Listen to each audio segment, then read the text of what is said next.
It has not acted yet. No, not officially in this round. Yeah. Which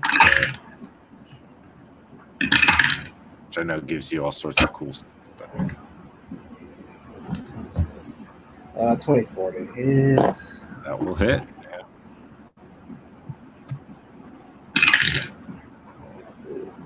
5, 6 piercing damage. How much is that? 6 piercing damage. Okay. And then you have Hunter's Mark and all that, right? Yeah, I'm gonna use. Oh yeah. That's right. Plus 4 more. And then just to remind you, because Sal shot him, so you get. Oh, we already did. Oh, we already did. Oh, Yeah. That's right. So then 3 more on top of that. All right, so 6 and 3 is 9, plus what was the Hunter's Mark? 4 more. 4 more. Okay, so we did 13 points of damage. Okay.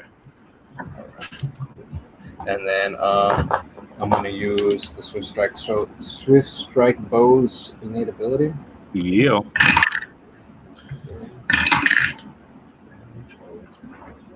Way higher than the last one. So Yeah. You get.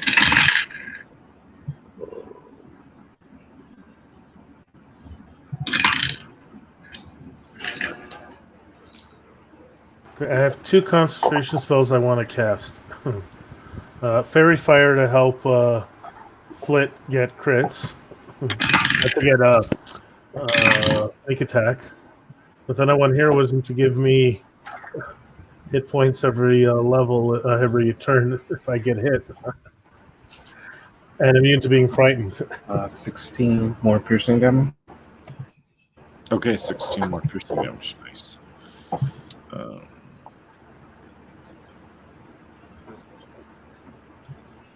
And then I have Cool. extra attack that hits too.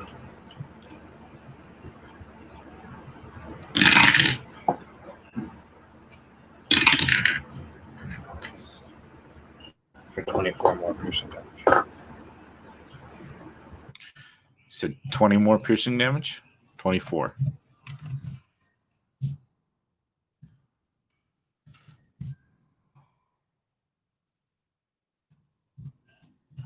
Boom. Shots fired. Were you able to get that? Get those? Yeah. I added it on. Cool. So where are we at now? 0 just went, but that was a held action. So was Carbone going to do anything? I doubt it. No, not at this range. I'll have to mount a turret on his back or something later. All right. The dragon looks up and snarls at you guys. Let's see the distance I am just from the wall over, because that will tell me. Okay, so 65 feet. We're pretty close to 0 on them. He is going to leap forward and fly up against the wall, kind of like crouching down to get some sort of cover, some protection from at least the long-ranged assault that came in, looking for his prey to get closer to him. And that will be, let's see, I can't do that. Parzival and 0, give me a wisdom saving throw, please. Assuming you're not like immune to the frightened condition. I rolled a 24. You're good.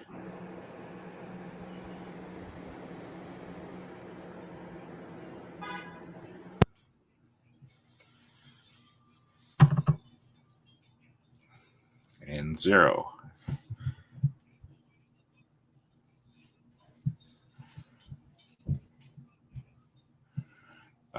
But then it will be Flit's turn. 40, 60 feet.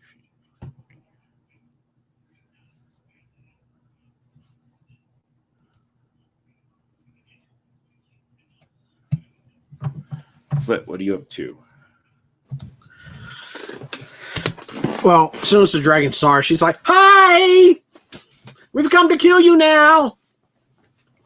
And it suddenly dawned on her what Sal did. She said, "Oh, gimme!" What? You're gonna take the crossbow out of my hands? Yes. Okay. And do you take it? Do you give it to her? I am a little surprised, but yeah, I guess you could take it out of my hands. Like what? I thought we had a plan. And I take it, and as soon as I do, suddenly the crossbow grows a spyglass on top of it. It's bright pink. It's got little tassels. And she looks. Now you do that. What? I didn't know I could shoot that far. And then she takes aim and shoots. So it's just a single action, right? Yeah, I'm going to say because you took it from his hands, we're going to count that as one of your attacks. Okay. So he only has one attack. Sure. We'll go with that. Okay. Yeah. So I shoot. Ooh, I rolled a 17. So plus 8 is a lot. Yeah, you're good. You needed a lot to hit it. Oh wait, you rolled a 18 or what? I rolled a 17 Plus 8. plus 8. Okay. 25. Yeah. Right? Yeah, you should be good. Okay. Even with we hope. cover. Oh yeah, it was. So okay. So did I hit it with being undercover? Yeah, you're good. Okay. I figured I wouldn't make it full cover. It's hard enough to. Okay. I dropped my freaking dice. Okay. Oh, there it is. That would have been nice. Okay. And I get my sneak attack too, right? No. Because there's no allies. Oh yeah. I don't. What now? Wait. Did we give you something that gave you? I think so. Sneak attack without. Yeah. I forgot what we did with your character at this point. Sorry. Okay. It's all right. Dude. Okay. You don't. We did some reworking of Mm-hmm. some of the setup to make. Let's see. You were still. I don't think we had anything that gave you, unless we used the Unearthed Arcana aim thing. Oh. Well, I wouldn't. Well, okay. I don't have to roll it right now. We can look it up later. All right. I think like traditional rogues, you would not get it because of the there's no allies yet within melee range of him, and he's aware that you're there. Okay. Ooh, I rolled a 7. Plus. Bill, 10 on 0 save. Yeah, I typed it in. Oh. 12 damage. Oh, 0 failed. Okay, so I thought he didn't catch it. He may have been going in and out because he was trying to reconnect his setting.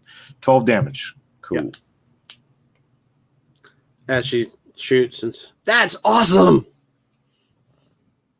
All right. Perfect. Now, the carpet is going to bring you guys as close as it can from there, which is only going to be another 60 feet. So you were at what, 420 when you started? So we're at 360. Did it move closer? The carpet. Well, this is not representative of where you guys are. No, but it moved. It was here, and it. Where's the ruler? Oh, it moved. Yes, it moved 60 feet closer. So 60 feet closer. And you guys move 60 feet closer. So 120 feet closer. So you're at about 300 feet from the wall. Right? And yeah, that's still not within range, but I will. Oops, sorry about that. That's my fault. I was just trying to do math so that we knew where you guys would be coming in versus everyone else. Zero, it's back up to you since you had held an action. This dragon has spotted you guys now and has moved closer and taken some cover from the wall, but you guys were only 100 or something like that. You said whatever distance you said you were, like 120 feet away. And it moved 60 feet closer, so you're about 60 feet now.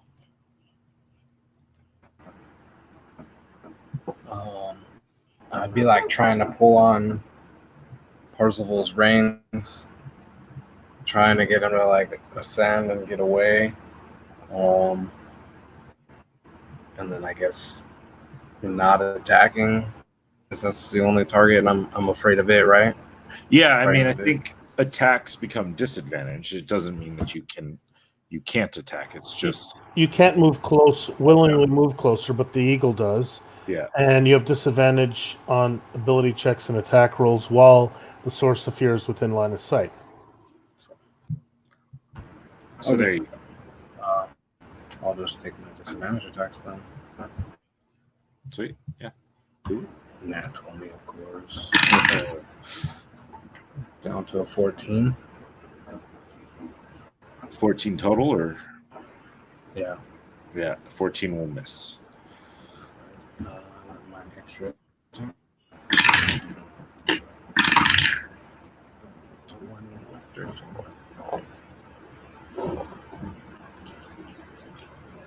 was that hit? Sorry, what was the total? Dirty 20. Yeah, dirty 20 will hit. All right. If not, I'm frightened.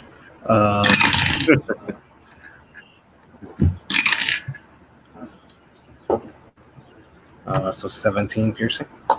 Okay.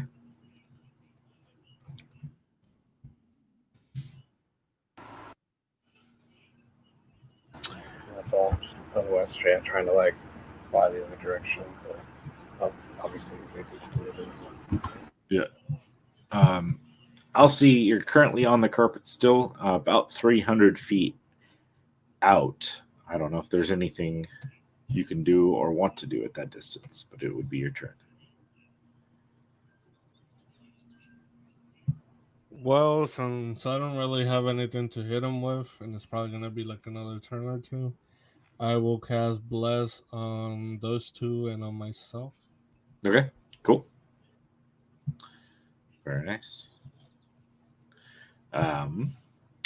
Parzival, you notice that Zero seems to be a little shaken on your back, but he still managed to put an arrow down range and strike this dragon.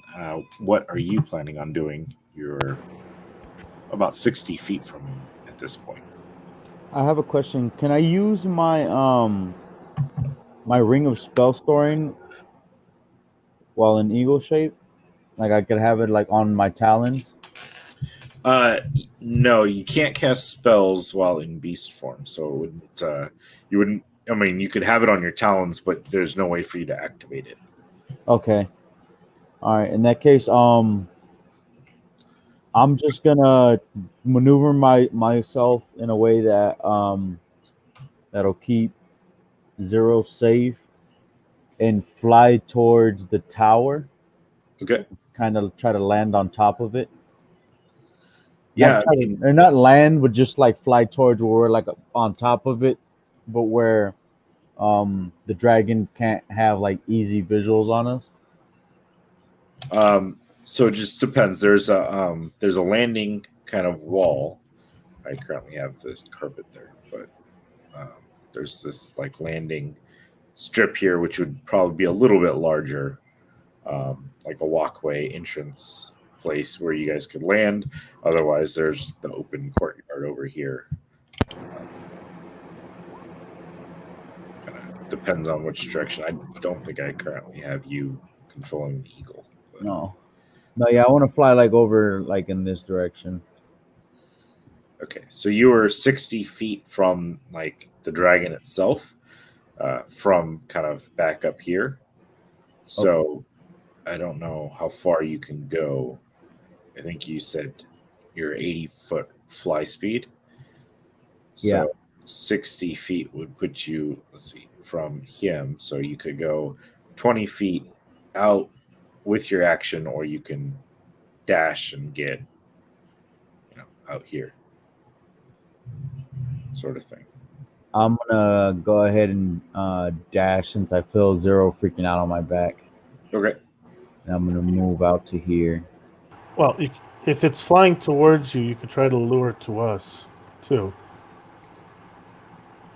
Okay, well I wanna be cawing as well and like beating my wings so it obviously can see me. Try to see if I can get it to follow me back towards the tower. Okay. Alrighty. Sal, what would you like to do? You're currently about 300 feet out from the dragon.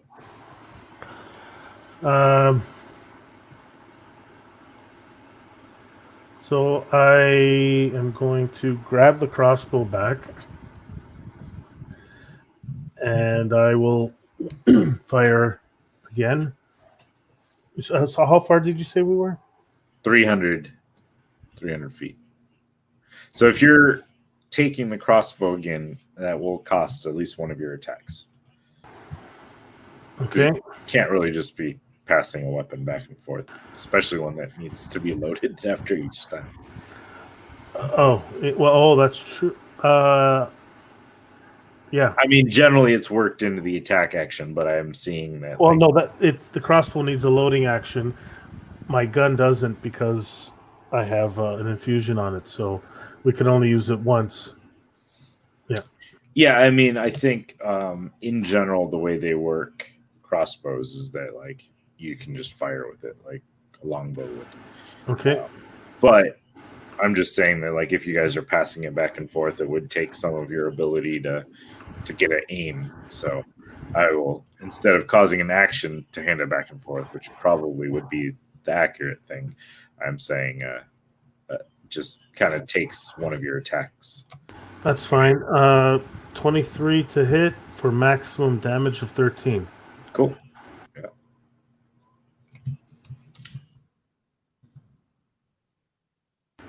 And then I will reload it and hold it out.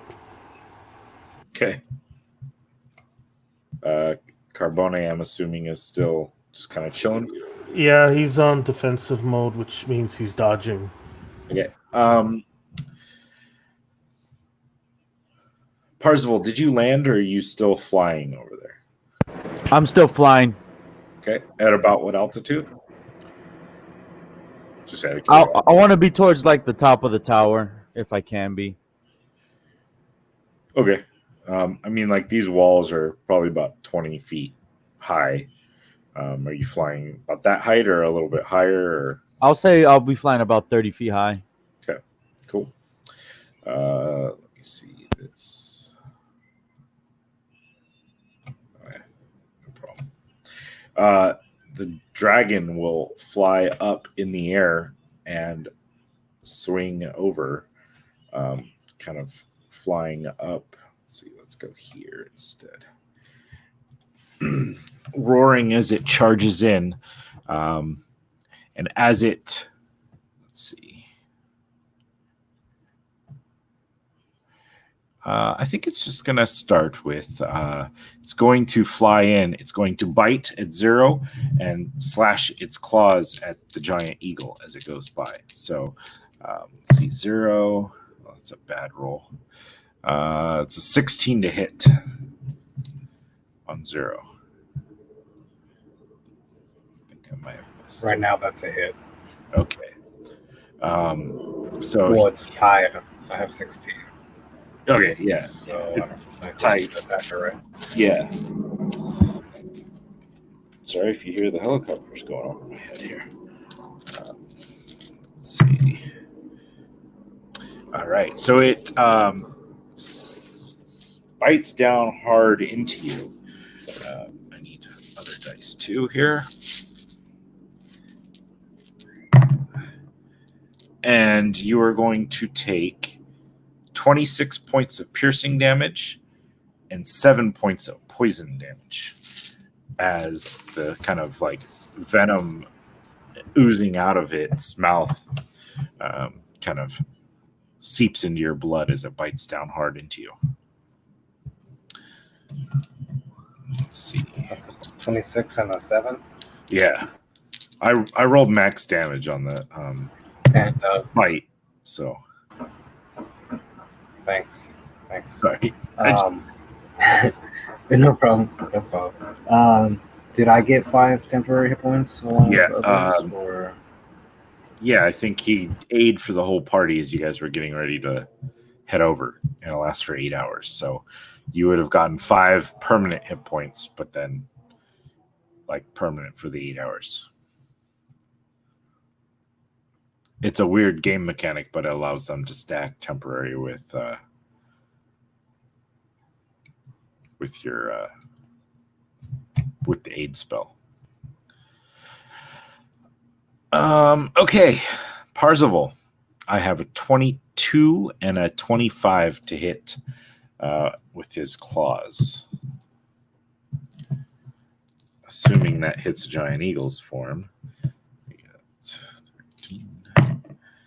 And I'm going to call that one cocked, which will work in your benefit, but not by much. So as it flies in, you will take 13 points of slashing damage from the first claw attack. And then you're going to take that's 11 plus 17 points of slashing damage from the second one.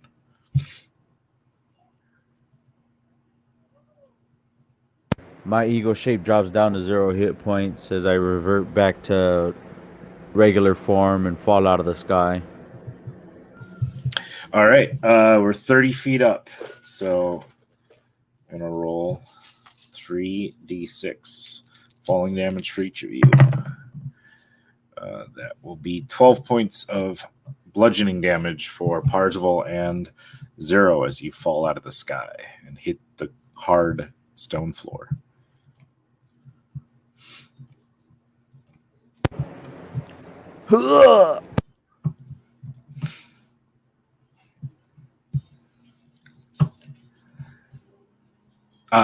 So I'm sure 0 probably does, but Flit, she's asking if he has the griffin feather, which is a magical drug sort of thing. But that's like an action to take. It's not a bonus. However, I suppose you guys do have your grappling hooks. So if you wanted to try to do something like that.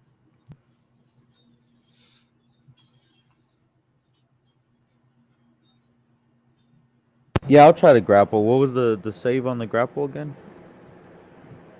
So basically just do a I don't think I have it properly set up, like a ranged attack. Yeah, give me a ranged, like dexterity ranged attack with it. And what are you going to aim at as you're falling? You aiming at the dragon or at one of the walls, or If I aim it at the dragon, can I descend just enough to right before I hit the ground and then release the cable?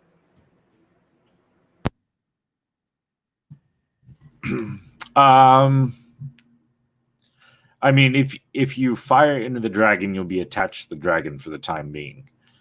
You can use like a further, like on your turn, you can use an action to unattach it, essentially, or drag yourself up to it. All right. I feel like this is a bad idea, but I'm going to attach to the dragon. Okay, so roll a dexterity attack, ranged attack roll. I rolled the 12.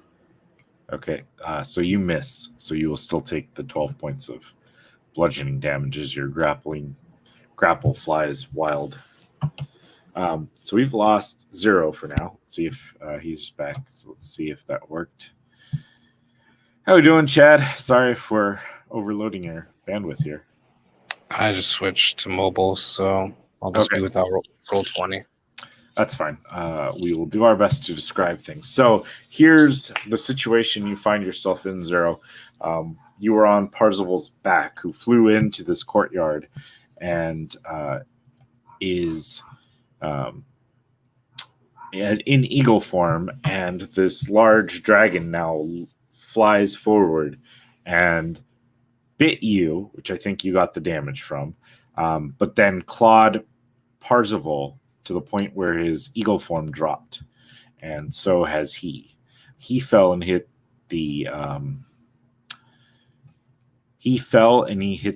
hard stone floor. So I offered you guys the chance to fire your grappling hook as a reaction, as per thing. So if you would like to, and tell me what you decide to fire at. As soon as he dropped, I would have tried to jump off, hopefully kind of grabbing him, but firing at least my grappler towards the tower that we were hovering near. Okay. Give me a... I don't think I set that up properly in my brain on how to do this. So we are playtesting these rules and figure out I should have some sort of DC. But give me a ranged dexterity attack. You're just trying to hit the tower, so it really shouldn't be too hard. And we will use that. 13. Okay. So 13 will hit the tower. I'm going to say, because you're falling and the tower is kind of not necessarily over you at this point, because he did say he was above the tower, you will take half the damage from the fall. So you swing down, you shoot it, and you're swinging down.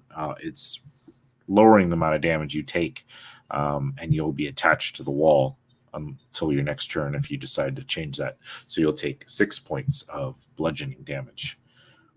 And you're 0. So which part of the wall are you thinking? There was further away from the group, or kind of the wall perpendicular to where you were across from the dragon were kind of available? I know it's harder because you can't see it, but... I see a little bit of it. So Parzival's just below the green dragon. Yeah, his form dropped, and now he's fallen down. He's I would try to.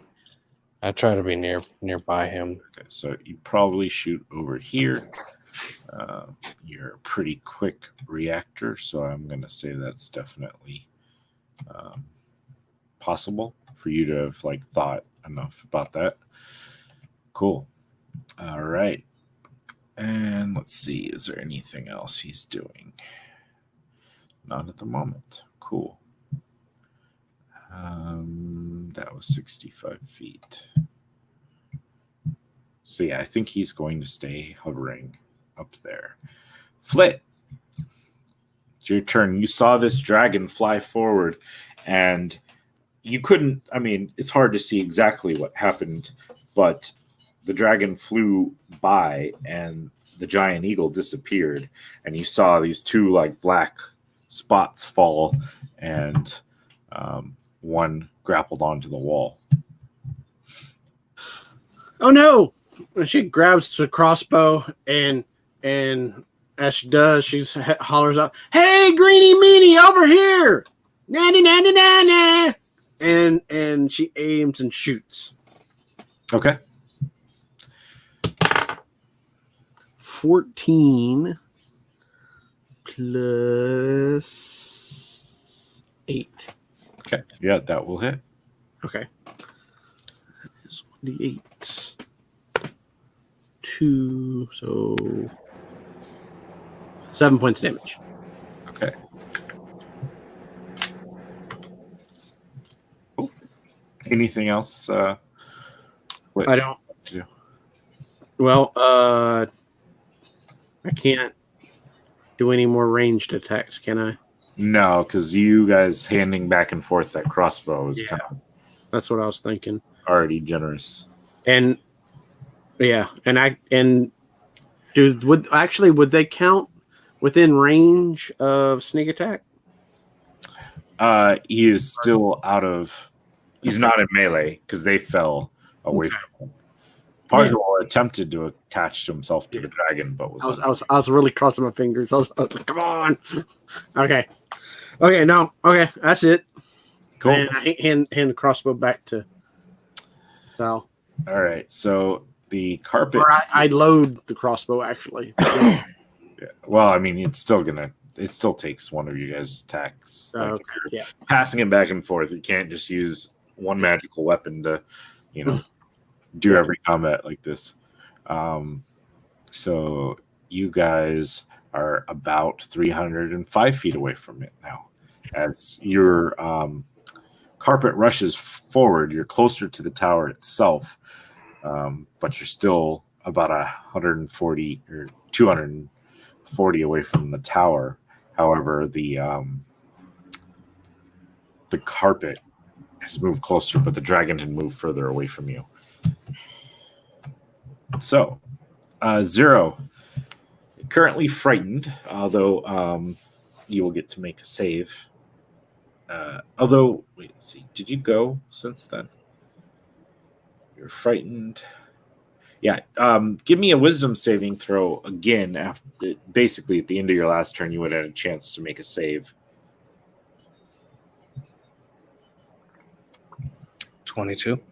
Okay, cool. Yeah, so you your quick reflexes and your saving yourself here has kind of like allowed you to shake through the fog of this magical fear. So you are no longer afraid anymore. Awesome. I would then like to shoot some arrows at it. Okay. First one is a dirty 20. Okay. Yeah, that'll do.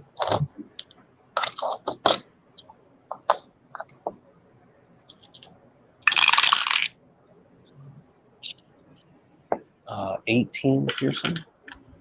Jeez. This hit hard. Extra attack. For 16. 16 will not hit. Ooh, all right. And then I'm going to draw both of my short swords in this case and move towards my poor wood elf Percival. Just a human. Oh, human? That's Yeah, right. human variant. Yeah, just a human variant. That's right. He just grew up in the Fae. That's right. Okay. Cool.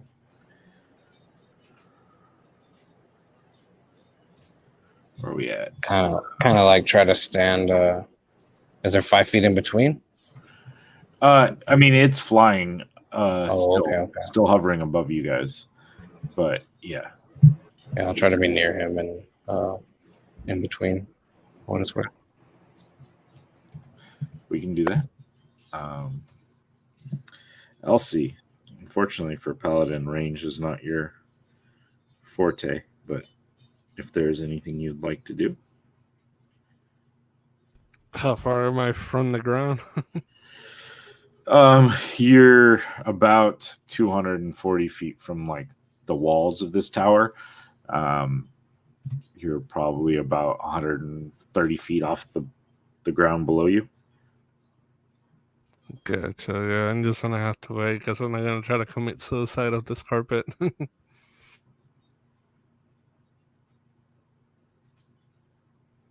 Okay. Parzival, you are probably hurting and currently prone on the ground after falling from your eagle form dissipating.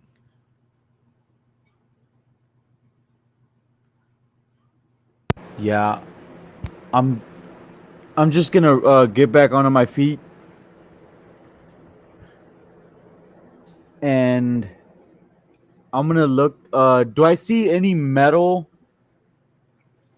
on the dragon? Not currently, no. It is in a natural kind of green form right now without any metal. Even the arrows that it was struck with. I mean, I guess there'd be arrows sticking into it. Most of those blows have been pretty strong, so I don't know how much. Give me a perception check. We'll see which is, I know, strong for you, but we'll see, like, because most of the metal themselves would be out of view. Yeah, I rolled a 26. Yeah, I wanted to see if I could use heat metal. Sure. Let's go with, yeah. You spot like one of the arrows that was fired into it. This kind of like pinkish purplish arrow, like rainbow stripes down the side. I'm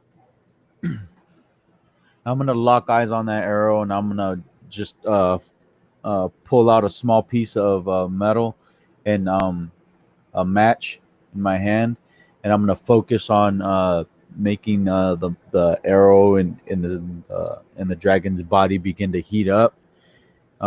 Now, any creature within physical contact of the object takes a D8 damage until the spell ends, and then on each subsequent turn, takes damage again. If the creature is holding or wearing the object and takes damage from it, the creature must succeed on a Constitution saving throw, or to throw or drop the object if it can. Okay. So what was the save?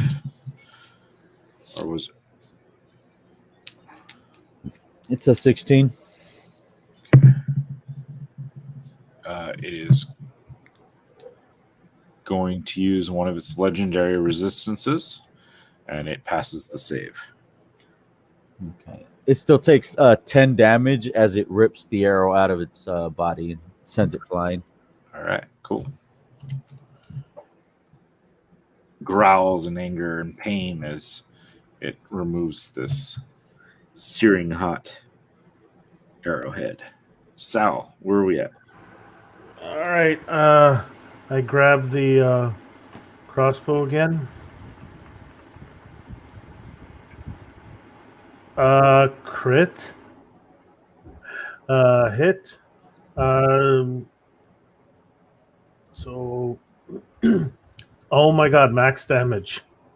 So that's an extra +8. So just an extra dice roll, right? An extra dice. Sorry, max dice, right? For crit, yeah, it would be max on the first, so then you'd roll the next dice. So if you roll max on that, it's double. Max I just crit. Yeah, I crit on the damage. So 21 damage. That is max crit damage. All right, 21 damage. Jeez, yeah, it is not looking happy as it snarls at you. Now it's its turn. So this is why you let me get my 2 attacks. I don't have disadvantage. And I could also cast my spell slot and do some more damage. That would have been sweet. Oh, if I had Branding Smite, an extra 2d6, so the extra 12 damage plus 2d6 would have been nice. But, oh well. We have a quick question, sorry, because we have a moment. Technically, normally it's a warhorse, a pony, a camel, elk, or mastiff, but other animals can be summoned as steeds. And since we are in floating islands, wouldn't a flying creature make more sense? Possibly. We hadn't discussed much of it ahead of time, so I'd have to see what a equivalent flying creature would be. Probably they have Pegasus or Griffin. I think Pegasus using the horse stats. There's that other one that's like they're not. I forget what they called. There's another D&D like horse mount type creature that I think's lower than Hippogriff. Hippogriff. Yeah. Couldn't the horse also just have horseshoes of flying? I mean, we could figure that out. Jose joined like yesterday, so we hadn't figured that out. But yeah, we can say he could summon a hippogriff or something. Hippogriff is a challenge rating of 1. I think. I mean, it's a little high. I'd just say like maybe I don't know what the attacks are. We'll worry about that later. We'll say at least for the purposes of you being able to fly around on it, we can call that what you have for now, and then we'll figure it out from there. Anyways, it's its turn. So let's see, what does it do? Okay, on its turn, it whirls, and it is going to dive into this hole that it had created. And it will drop down. Let's see, it gets and kind of disappear out of view underneath. As it kind of goes down, it's going to look over and snarl at Zero, who's kind of standing guard from Percival. You have defied me, and you have proven you are far more formidable than I thought. Next time, I believe I will bring more help for these such things.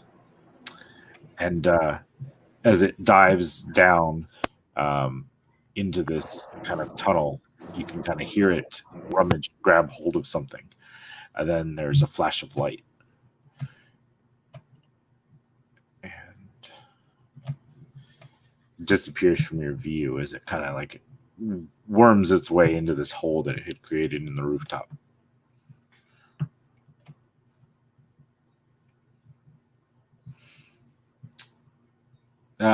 Flit, there's not much you can see at this point. You see the dragon kind of disappear from view. Yeah, you better run away. Ha!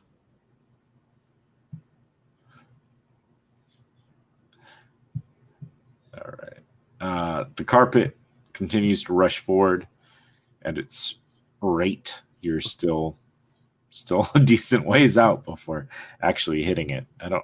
What is the fly speed of a hippogriff?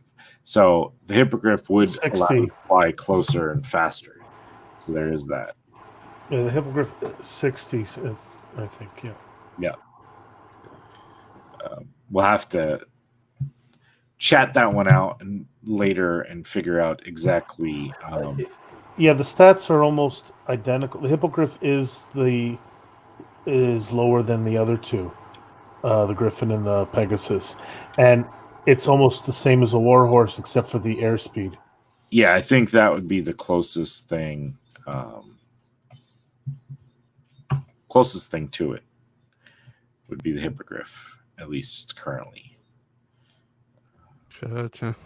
Yeah, the only way is to start making something weaker than a warhorse in stats to make up for it, but yeah, it's not that big of a deal. I think the difference will be,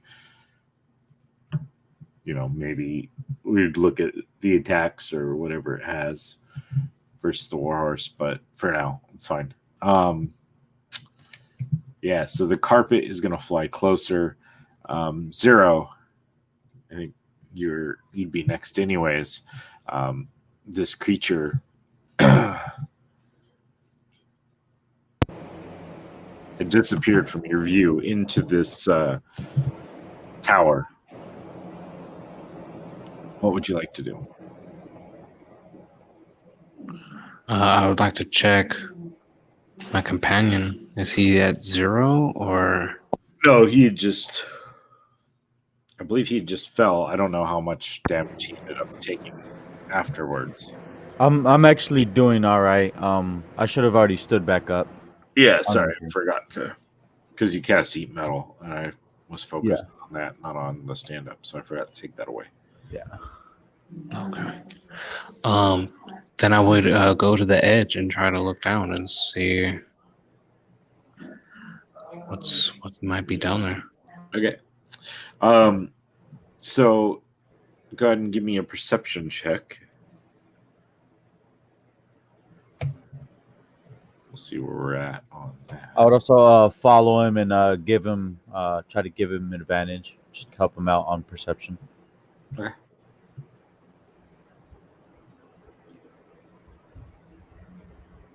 It looks like only a 12. Okay. Yeah, so you don't seem to see a large dragon there. What you see as you look down is a large, like, study kind of area. There seems to be books all over the place. However, like, tables have been smashed, chairs have been overturned. There's papers all over the place. There are various, like, arcane instruments all over the place. And you aren't able to really get a lot of detail. It is dark. It seems like the lighting in this area has either been smashed or put out during whatever passage that this dragon made. Unfortunately, with the 12, that's probably about all we get. I'll see now that I guess you guys are closer and your companions, you see these other companions are had been engaged. And now that we decided to grant you a hippogriff, what are you doing? Well, I would, I guess I would fly to them and see who's hurt more and lay hands on them. All right. I point at 0, I believe, is more hurt than I am.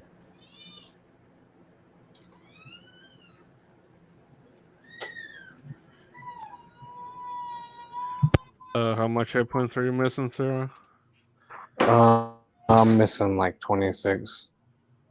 All right, I'll kill you for 26.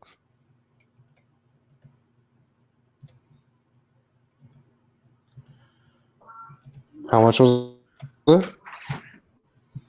I'll heal you to full. Oh, why, thank you.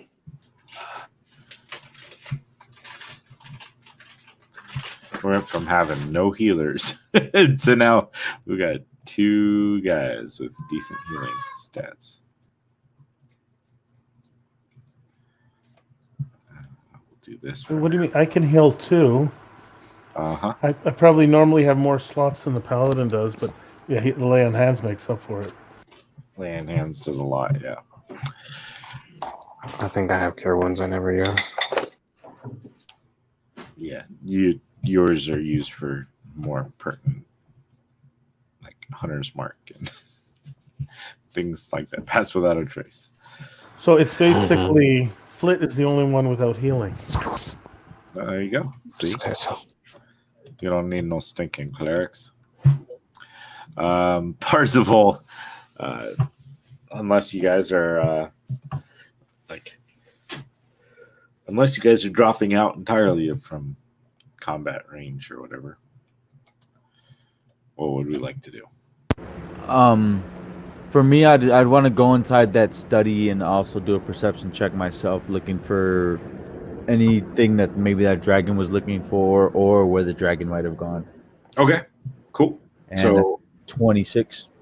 yeah, so you spot there is a large, like, gaping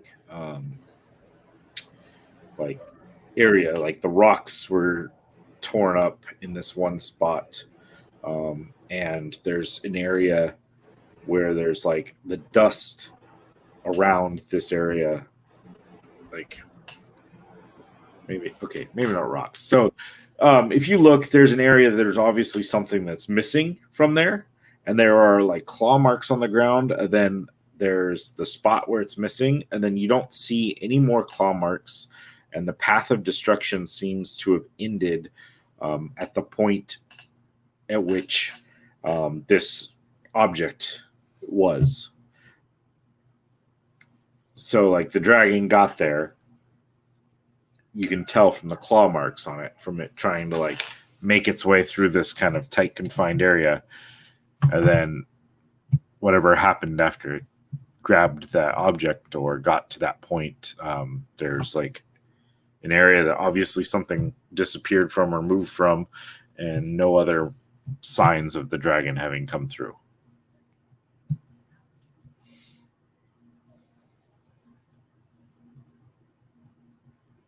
I let everyone else know, and then so it looks like the dragon just got to this point and then just disappeared. Is what you're saying?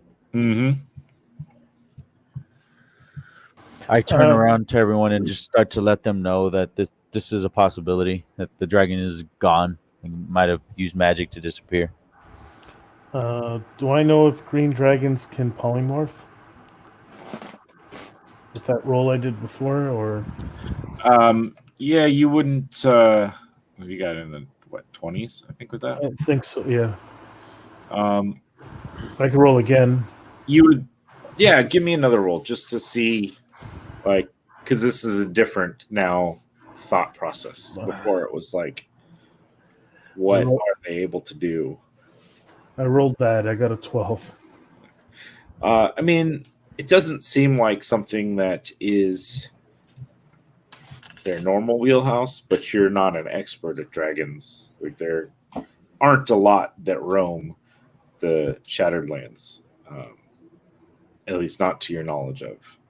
So there hasn't been a lot of recent studies on anything, and you never know. They live a long time, so they can pick up lots of tricks. Are we at the hole? I assume that we're at the hole. Yeah, we can. I mean, at this point, when you've kind of discovered that there's no dragon currently there, you guys would have made it in. Yeah, if people want to go down, since I got a hippogriff now, I can probably grab somebody by the shoulders and take them down one by one. I mean, the hole is, it basically goes down like a story. So it's about a 15-foot drop, because this was like a study area that was larger than maybe an average like house story would be, but it's not like a huge. I mean, yeah, it would need some lowering or something, but yeah, you guys are able to manage. So if we're not really in any danger, I guess the grappling gauntlet can help us down too. Yeah, between grappling or any ropes you guys may actually have on you, or just carbone or whatever, you guys would be able to manage to descend into this room if you so desire. Yeah, Elsie, once again, you see Flit just walk to the edge and just walk over and disappear. You don't need no stinking grappling hook. Yeah.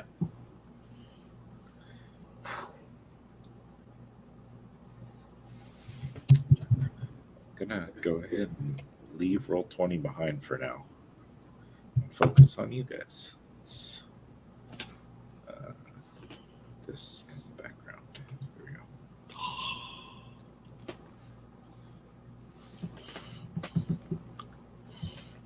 we go. All right.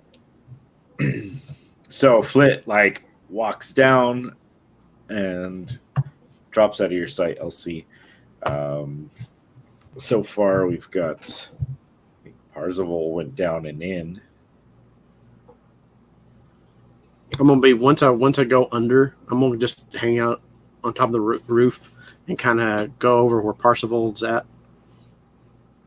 Is he gone? Head down also and look around. Yes, it looks like he might have come in here and stolen what might have been in this area here. As you can see, these gigantic claw marks. Awesome.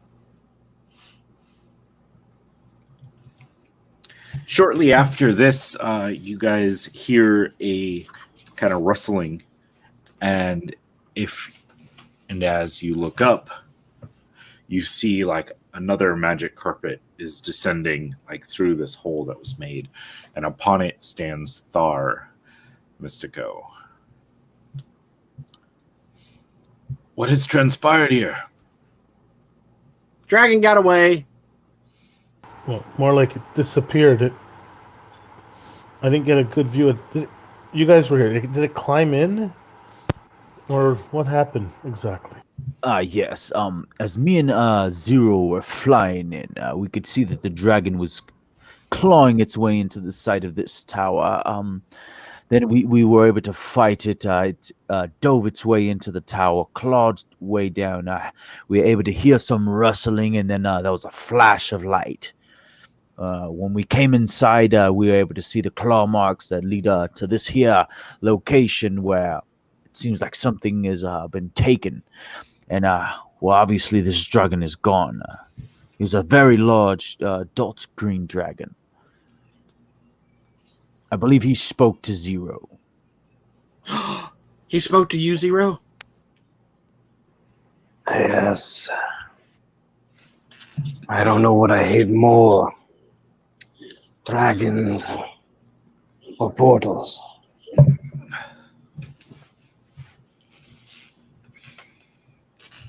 What do you say? What do you say? What do you say? What do you say? What do you say? Or was it a she? It will be back. And it will be bringing friends. Friends. Is that good? Is that bad? That is bad. Yeah. It realized it was not an easy task, so it left. Well, we also weren't at 100% ourselves after that fight. But I was. I made connections. I need a good healer. I am never myself. I brought pie. She digs in her bag. Who and else pulls is hurt? pie out of her bag. Well, Just like a whole pie in there, or Yeah, it's not even wrapped, is it? probably not. It seems fresher than her normal stuff, so you might assume that she might have got it from the party. not that Party. Elsie knows about the other food that Flit has tucked in her bags. Fairly fresh, well, like extravagant pie. It's got Sar will kind of Uh, lower the carpet down and start looking around. Are there any religious guilds looking for a healer? A healing guild?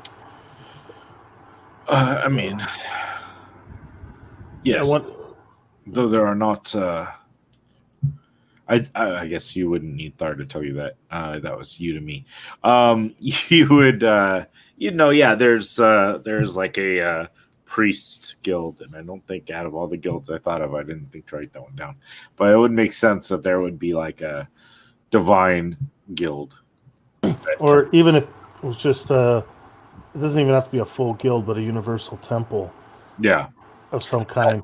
That would probably make sense. Like they're because you guys are more about like technology and arcane. You're not necessarily like Well, they I don't think still have the power of a guild, but they do have followers and they do provide a lot for the community. yeah, there's the magical guilds, and then there's the regular guilds, craftsmen and stuff. So yeah, I don't see a healers guild. Not in Yeah, this area. I think they're more universal, more. I don't know. I'm trying to think of. They're less like factional. They're more like neutral ground kind of a thing, and they have a temple structure. It's actually fairly near the council chambers. Did anyone get hit by that vampiric mist from before? Besides me? That's all you, bud. And I need to go see I need to go to the temple. I need to see a healer.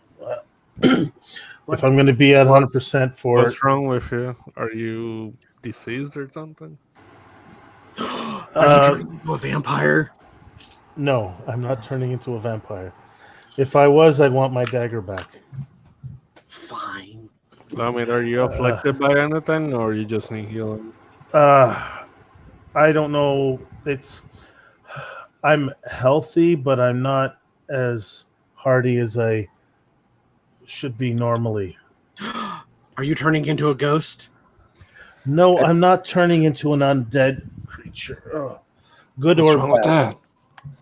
that? I do have the staff of healing. I could help you there.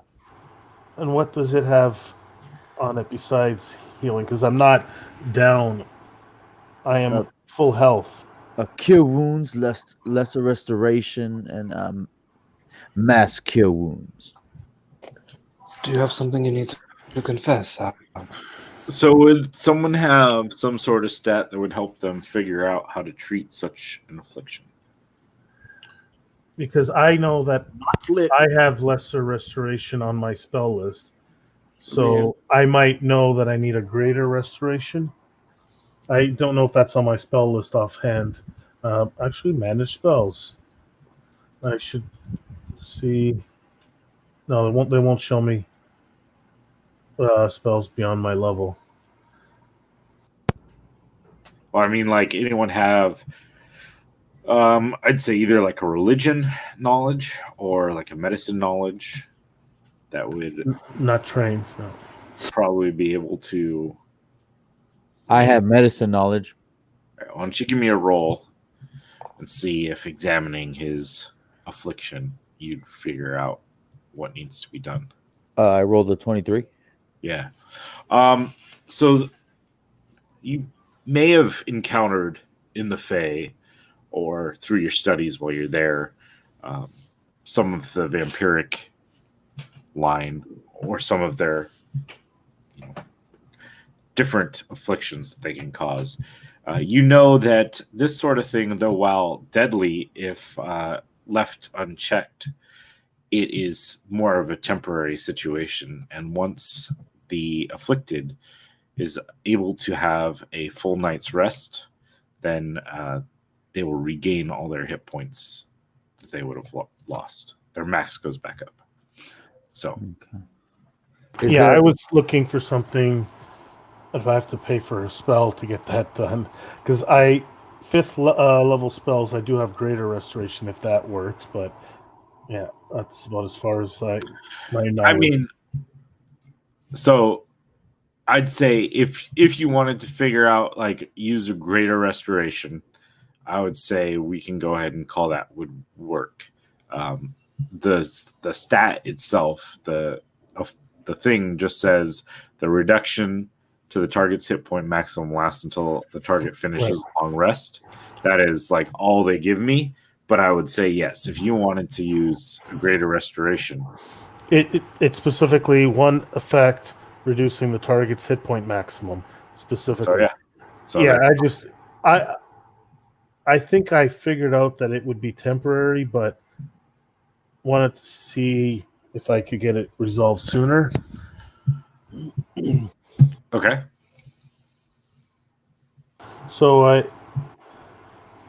here's the thing. I'm not good at negotiating.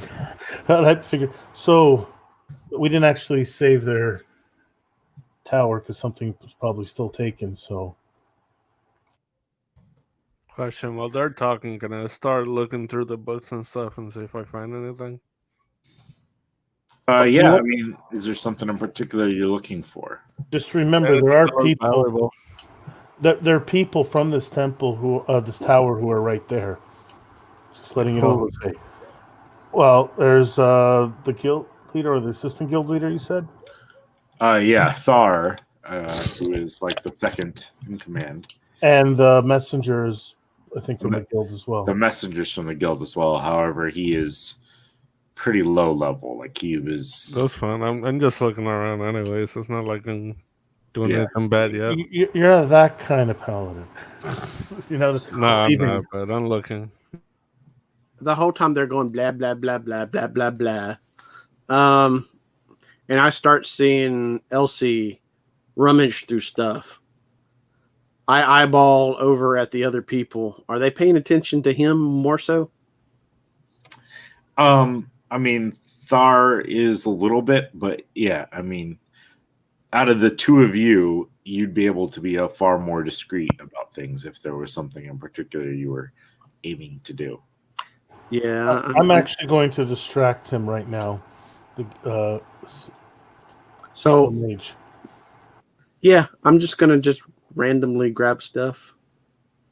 Okay. That looks interesting. Give me a sleight of hand check at advantage if Sal's distracting. Well, I'm not purposely distracting, but effectively, yes. I'm about to ask him some questions. So, yeah, we'll say pretty much. Yeah, Jose, if you want to roll, like a perception or investigation, depending on how you're searching. I rolled a perception. I got a 19. Okay. I mean, out of the books themselves, there are definitely some valuable, books, just being that they are things of some, rarity here. There's a lot of like instruments around, like different tools of different sorts laying around. Those perhaps to some are valuable, but not like an obvious like gold trinkets or whatever. This is a workstation. And yeah, I don't know. So are you looking to take something, looking to snag books, or? I just figured if I saw something that I thought was really valuable, then depending on what it was, yeah, I might take it. But I don't want to take a bunch of books with me. I'm not a mage. So. Yeah. I mean, to someone of your sort, there's not a lot that looks super cool and valuable. But someone to Flit's sort, perhaps. So where are we on at? the other hand, Flit grabs anything always. So, and I'll let you decide on what I grab, or items I grab, multiple, however you want to do this. So I got advantage, right? You said Yeah. I got advantage. Okay, so my first roll was an 8, but my second roll, thank you, Sal, was a natural 20. Oh shit! So that means my sleight of hand check is 30. Okay. Yeah. You're over there just merrily snagging random objects and shoving it into your bag of holding. Let's deal with that in the Backpack. future. Backpack. Yeah, named Lucky. Okay. Let's deal with what exactly you got later, because I don't think Flit even cares what she got right now. She's just like, oh, that's shiny. Oh, that's cool. Yeah, exactly. So you put some things in there, and that's actually a great way to reward some sort of bonus for having fought and basically defeated an adult green dragon. And we'll figure out. Later on, we will figure that out. She'll remember to pull out those items from her bag eventually. Sal, what was your? So, do you know what the dragon would have wanted? Can't imagine people or creatures being all that interested in our studies here, but if this area here that the item that seems to be missing here is it's a weird artifact we paid greatly to get. Hadn't fully figured out what it did. It seemed to be something from pre-shattering, something that we felt had some potential. Our Grandmaster Georgia, she has always been interested in crystals and the use of their power and how that is harnessed. The various ones that are used in skyships and such. We don't know exactly what it did, to tell you the truth. She was here meeting with some sort of expert on such items. When Do you know the name of the expert? she did not mention.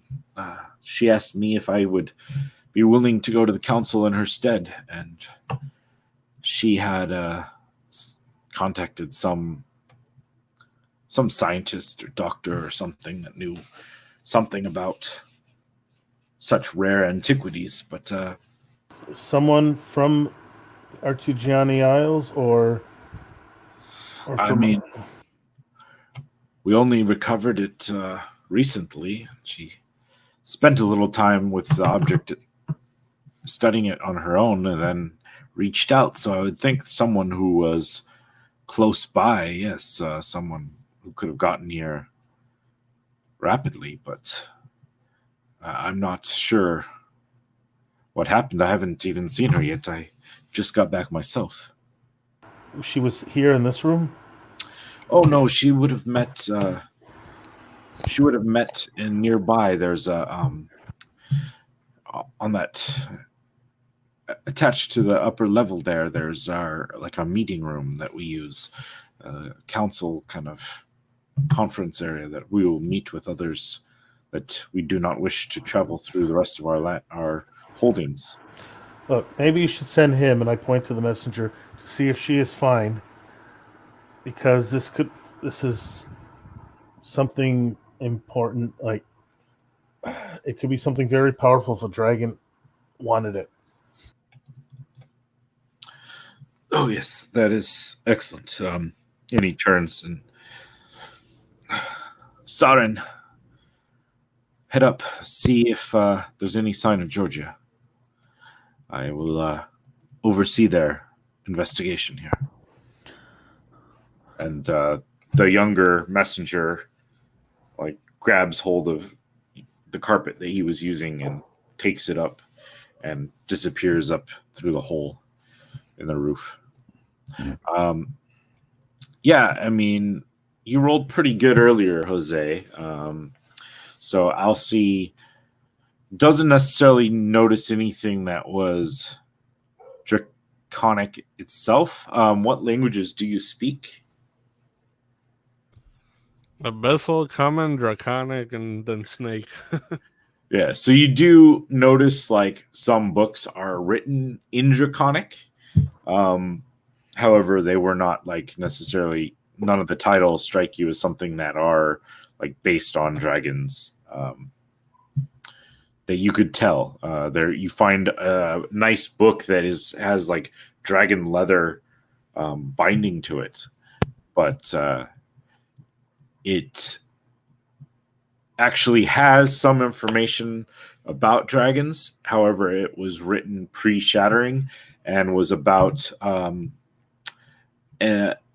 great war between Griffin riders and dragon riders that had kind of raged for a while.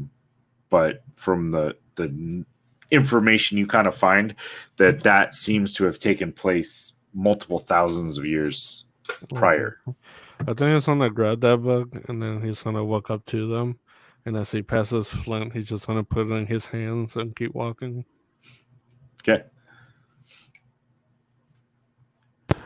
You got a new friend. I want to ask What happened? Thorn. Alcy handed you a book covered in dragon scales. And Okay, because I heard something about putting her hand on me or something or whatever. Yeah, So- he walked by and put the book in your hands, kind of like as he was walking by, trying to kind of like pass off something to you. Okay. She gets excited and looks at him in awe. Meanwhile, Parzival. I want to ask Thorn.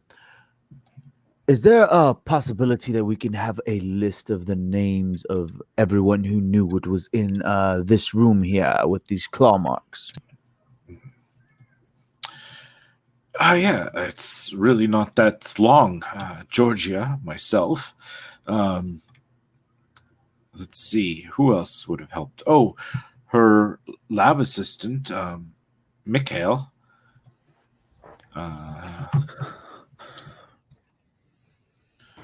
And the And whoever this person specialist. met, probably. Yeah.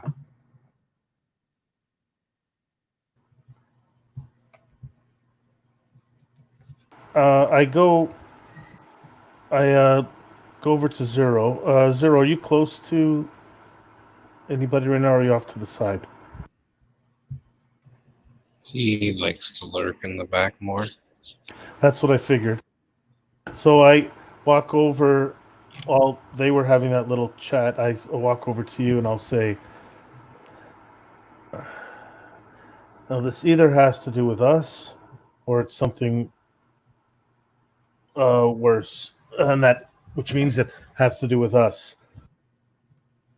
So, like, it's just I don't really believe in coincidence. It's that it happened just after the battle we just had.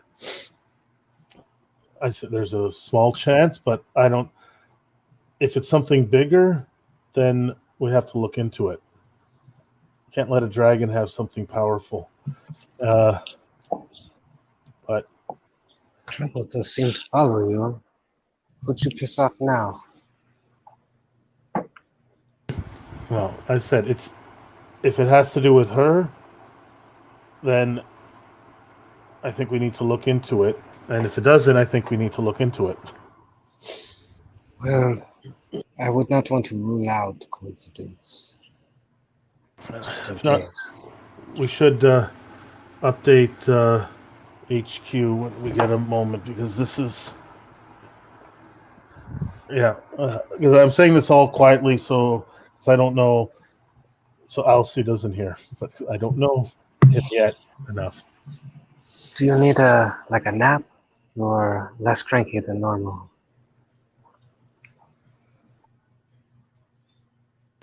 We have pressing concerns, so there's no time for that right now. While they're talking, I want to continue to ask. Well, since it's only the four of you, you wouldn't mind if we ask you all some questions, having you together. As in, what was in this room? Oh yes, of course, of course. And about this time, you see the Soren, the young apprentice, kind of come back in, looking pretty shaky. And he looks over at Ithar and he shakes his head slowly and goes, "She's gone." And let's take a quick break here because my son is going to bed and I need to say goodnight really quick. So let's take a few minute bio break and then we'll kind of figure out where we're going from there. Okay. Awesome. That's Guys, see good. you shortly.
I'm back.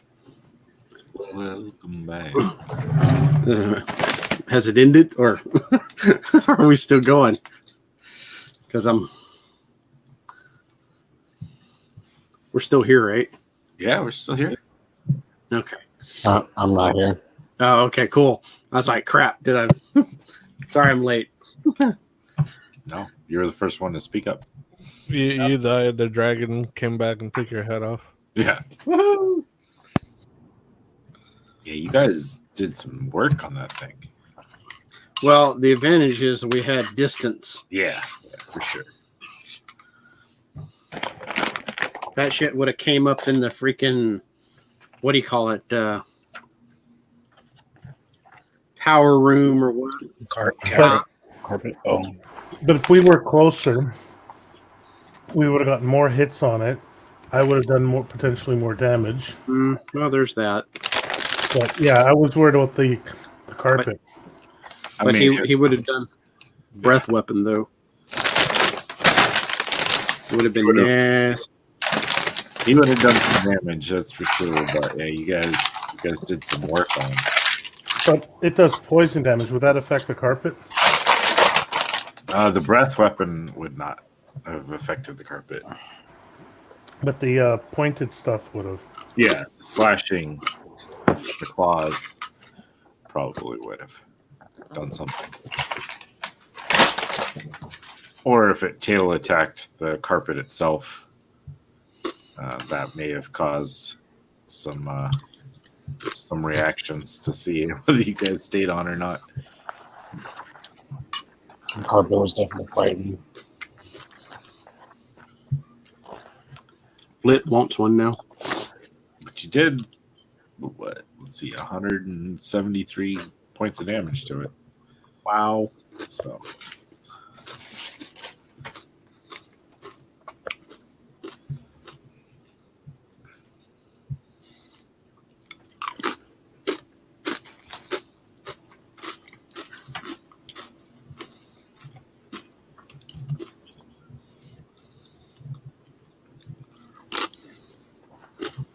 I was debating whether to cast Fairy Fire on it, though it would have succeeded at the saving throw with the. But if it got off, I would have given advantage on attacks, which means sneak attack. Would have been nice. But I don't think it would have gotten off. And then Heroism, I was going to cast myself to give me 4 temporary hit points that refresh every round. Oh, is that how that works? Yeah, but immunity to being frightened. Which would have been nice. But if I cast it as a second level, my last slot, I could have cast on 2 people. That's pretty cool. Yeah, it's a good spell. I used that in Tomb of Annihilation once. Yeah, that's helpful. Tomb of Horrors. No, still helpful. Yeah, there was something that was going on. And I was like frightened effect. I was like, you know what? I can cast Heroism on myself so I can actually continue on. Otherwise, I'm probably going to die again. So that was my second character. That spell would have put me at 46 hit points. And my max is 59, so... you know what? It'd be nice to remove it. Oh, those 5 hit points are gone, are they not? It lasts for 8 hours. Oh shit! Okay. Oh, that's good. Well, you know what? I'm trying. We have a melee fighter now, so I don't have to get into melee. I hope so. I don't need those extra hit points. But we can go find a fighting arena. Sure, you can go into it. Uh-huh. And the reason I didn't want to use my last slot, second level slot, because I had levitate, which would have just kept me in the air, which isn't the best of locations, but it's better than falling down and possibly. Man, you could have got me down with that. Well, I would have had to levitate Yeah, I would have to. You would have to push off of the carpet or something. Shit. Oh, do I? Make your chip.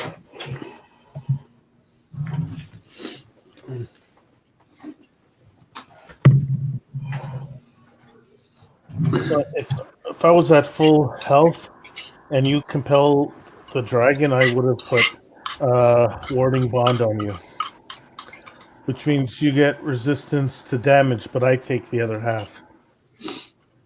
But you also gain a +1 AC and stuff.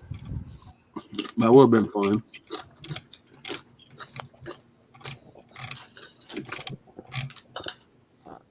That would have been nice to cast on Jose's character in Dave's game. Not that he needed it, but Dave, why don't you give me a D6 roll? Okay. Big money. I'm gonna regret this. 4. Okay, cool. Write that down. I don't know what I just clicked, but okay. How long can you hang out, Jose?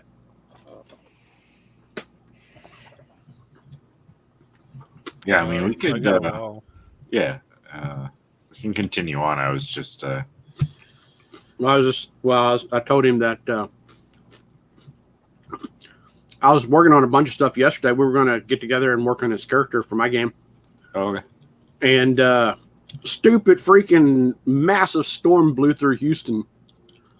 Like it rained and thundered all day the other day. And it was like on and off power. And I'm like, fuck that shit. A, I didn't want to lose all my stuff. B, I didn't want to fry my computer. So I had to work on it late yesterday, and so we couldn't get together. And I told Jose last night, I was like, man, if you can hang out after Bill's game, we can work on your character. So because we always hang out, well, a small group of us always hang out after your game anyway. So yeah. Well, then should we jump back into things? And I mean, is everybody here? Yes. Cool. Because I don't see squad. All I see is Bill's face. I don't know. Oh, there we are. well, no one uses their cameras really, anyways. So I think you want to see me eating beanie cheesy dip. So, which I'm still eating. Hey, oh, you're all in the light. is Chad back? Nope. Oh, okay. See, the problem was I was looking through my DMG and listening to people talk. So if you had said something, I didn't notice. Like you're quiet enough. Cool. Chad's a figment of our imagination. So the younger mage who had flown you over to the building comes back down, kind of pale-faced, and remarked that she's gone. Ithar will look over at him. What do you mean she's gone? I mean, like, there's blood everywhere, and I'm pretty sure she's not around anymore. He obviously seems like he's kind of like in shock or dismay. And Ithar says, "You watch them then." And he jumps on his own carpet and flies up, heads out of the hole. How big is the carpet? I mean, it's a small carpet, but Would 2 people fit? yeah, I mean, you guys could probably squeeze. It's like 3 foot by 5 foot, so it's not big. If he starts making his way, I said, mind if I come? I suppose you could. There's no room for your beast, though. And he says it like quickly as he's just kind of like striding for this. Yeah, I wasn't bringing Carbona. He's obviously in a state, and the carpet takes off, like jetting out of the hole. He's holding onto it, and flies out, heading over. Flies like out, like this little courtyard area. It flies out of that little area, and there's like a room that's kind of like attached near the landing area. And as you approach, you can kind of tell that there is like a escaping hole in the roof of it, which you may have kind of missed as you were coming in, since you kind of coming in to fight and from a different direction or a different angle. But you notice there's a hole like in the roof, and he flies into this, and you can just see there's like blood splatter throughout this room. There's a table. There was a table, a large, like heavy stone table that seems to have been cracked and broken. There's claw marks. What would you like to do? Well, is he flying into? Yeah, he flies like straight into this hole, like quickly too. Like he's not taking a lot of time to waste any time or anything. No, I'm waiting till we get in. Once he's off, like he's stopped, I'll start examining the area myself.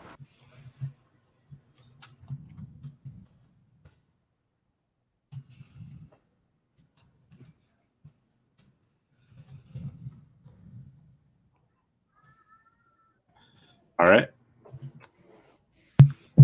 Feel free to make a roll for that.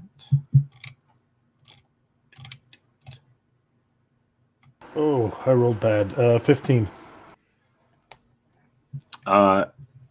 Yeah, there's seems an exorbitant amount of blood through here. And kind of like as you're moving around, you like move a chair out of the way as you're kind of like looking around, and you find like an arm, and you see like these like tattoos kind of like scrolled on the arm, which you've recognized from your time like dealing with the council, and you recognize that would be Georgia's arm. If he comes near me, I'll say, doesn't look like she made it. You probably don't want to look at those remains. What sort of creature? What brought this upon her?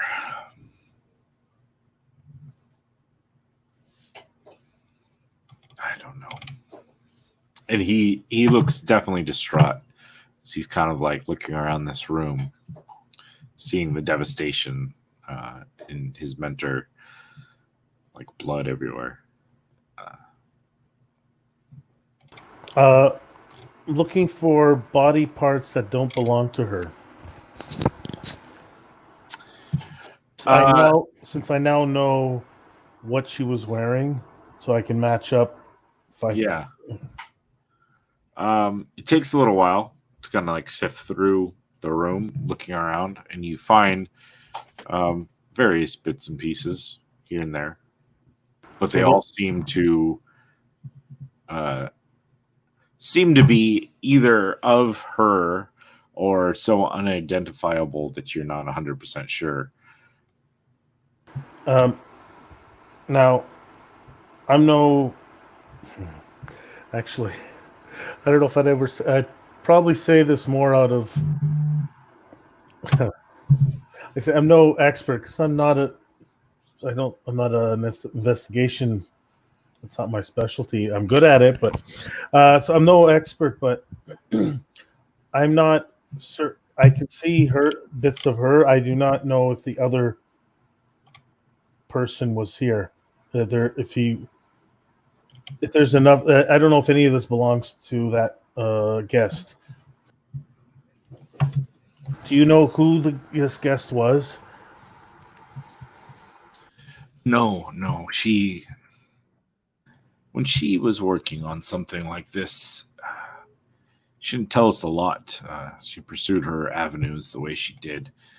She said many of her contacts didn't want to be widely known.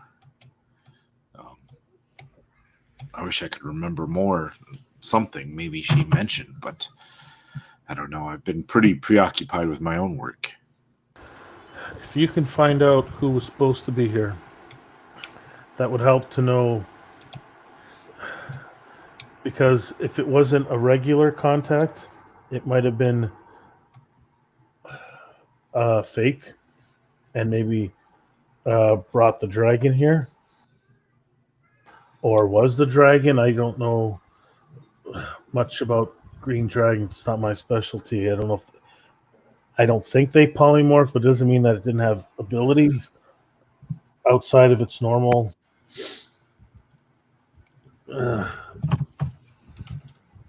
Normal stuff. Yes. I mean, I didn't do a lot of work on dragons, but I mean, many pick up tricks, some pick up spells, some pick up magical items. It's quite possible that the dragon took other forms. I've read of such things. So, wait, if it had a magic item that could polymorph, it could have been the person that was here, and it could still be inside the tower. Polymorph to a mouse or something. Or it teleported away, or as I said, it could still be in the tower. Maybe we should give it another look. It's worth a try. I can't think of anything else to do.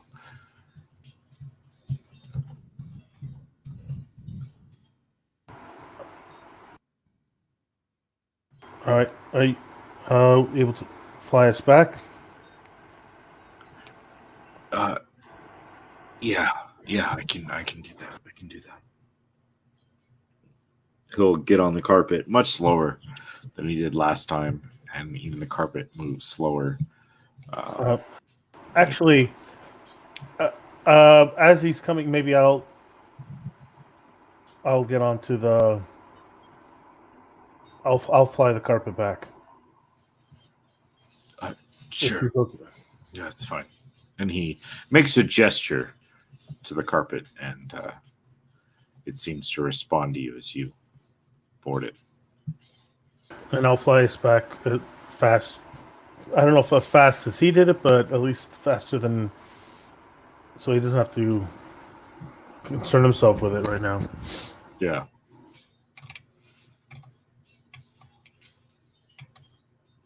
And as I get within earshot, I'll say, guys, spread out. It's off chance that the dragon is still there, maybe polymorphed into something. Now, out of this room that's in that tower, could it be, there's a like access lower into the tower, right? Of course, yes, of course. There's various other study rooms, sleeping quarters. They're a fully functional guild with hundreds of members. So this tower is their full tower? Yes, Oh. yes. So that's a lot to look through. This might be hard. I tell everybody that, but I'm flying down to wherever the main entrance is, and I want to start from the bottom because if it's making its way down and out. So what are we looking for? Something that might have been a dragon. That doesn't really help. Flit points to Elsa. Something that might have been the green dragon. Oh, You say that I one wild shape into a dire wolf. And then I just start to sniff the ground around where the dragon might have been, and just kind of see if I can like maybe catch the scent and follow it somewhere. It might have turned into a mouse. I don't know. So that's I can go get all the mouses. Sure, you do that. Parzival, why don't you give me a perception? I'm assuming perception check using your sense of smell, which I believe with dire wolves get advantage on that. 25. So you pick up the scent of the dragon. Part of it you already kind of knew for how close and personal you got earlier. But as you're like sniffing around, you sniff the area and you get the scent of the dragon. And then the scent like stops. Like you notice it gets to that same point, and then you don't scent anything else that like seems to have transitioned from that point somewhere else. I scratch around on the ground and start to like circle it to like signify like the best I can as a wolf that it ends here. And then I want to sit and like put my nose to the ground on the spot. What is it, boy? Did the dragon fall down the hole? Oh God. Oh Dave. Flit might be that stupid though.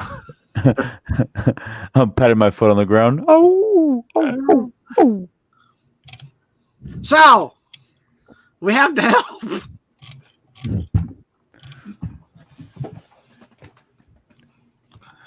Oh boy. even Dave went too far for himself. Oh. I think the trail runs cold here. Perhaps I can find a lead for us.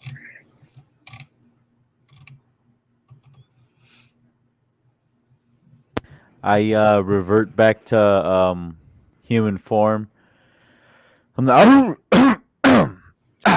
my apologies. Zero, didn't you place a hunter's mark on the dragon? Of course, I marked my prey. And primeval awareness Hunter. works. Yes, I can try and locate it. As Flit chimes in. Looks like we got a real dragon hunt after us now. Woo! Primeval awareness will find it as well. So between that and your hunter's mark, why didn't we think of that before? So did it disappear or is it It's still nearby. 1 second. What's your range of your things? It's like a mile. For primeval. You Mark's probably not even that far.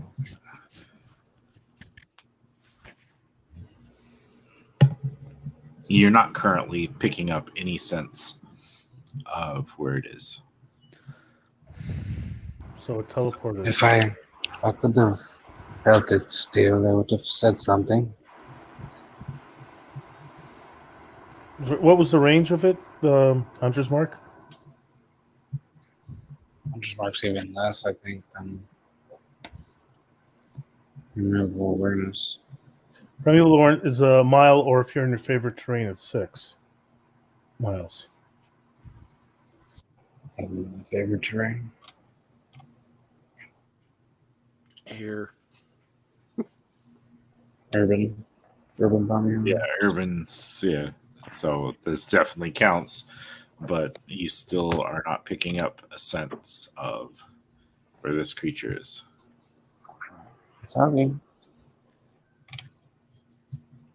Okay, well, it was worth a shot. I can go and try to put my ear to the ground and see if I hear something somewhere else, though.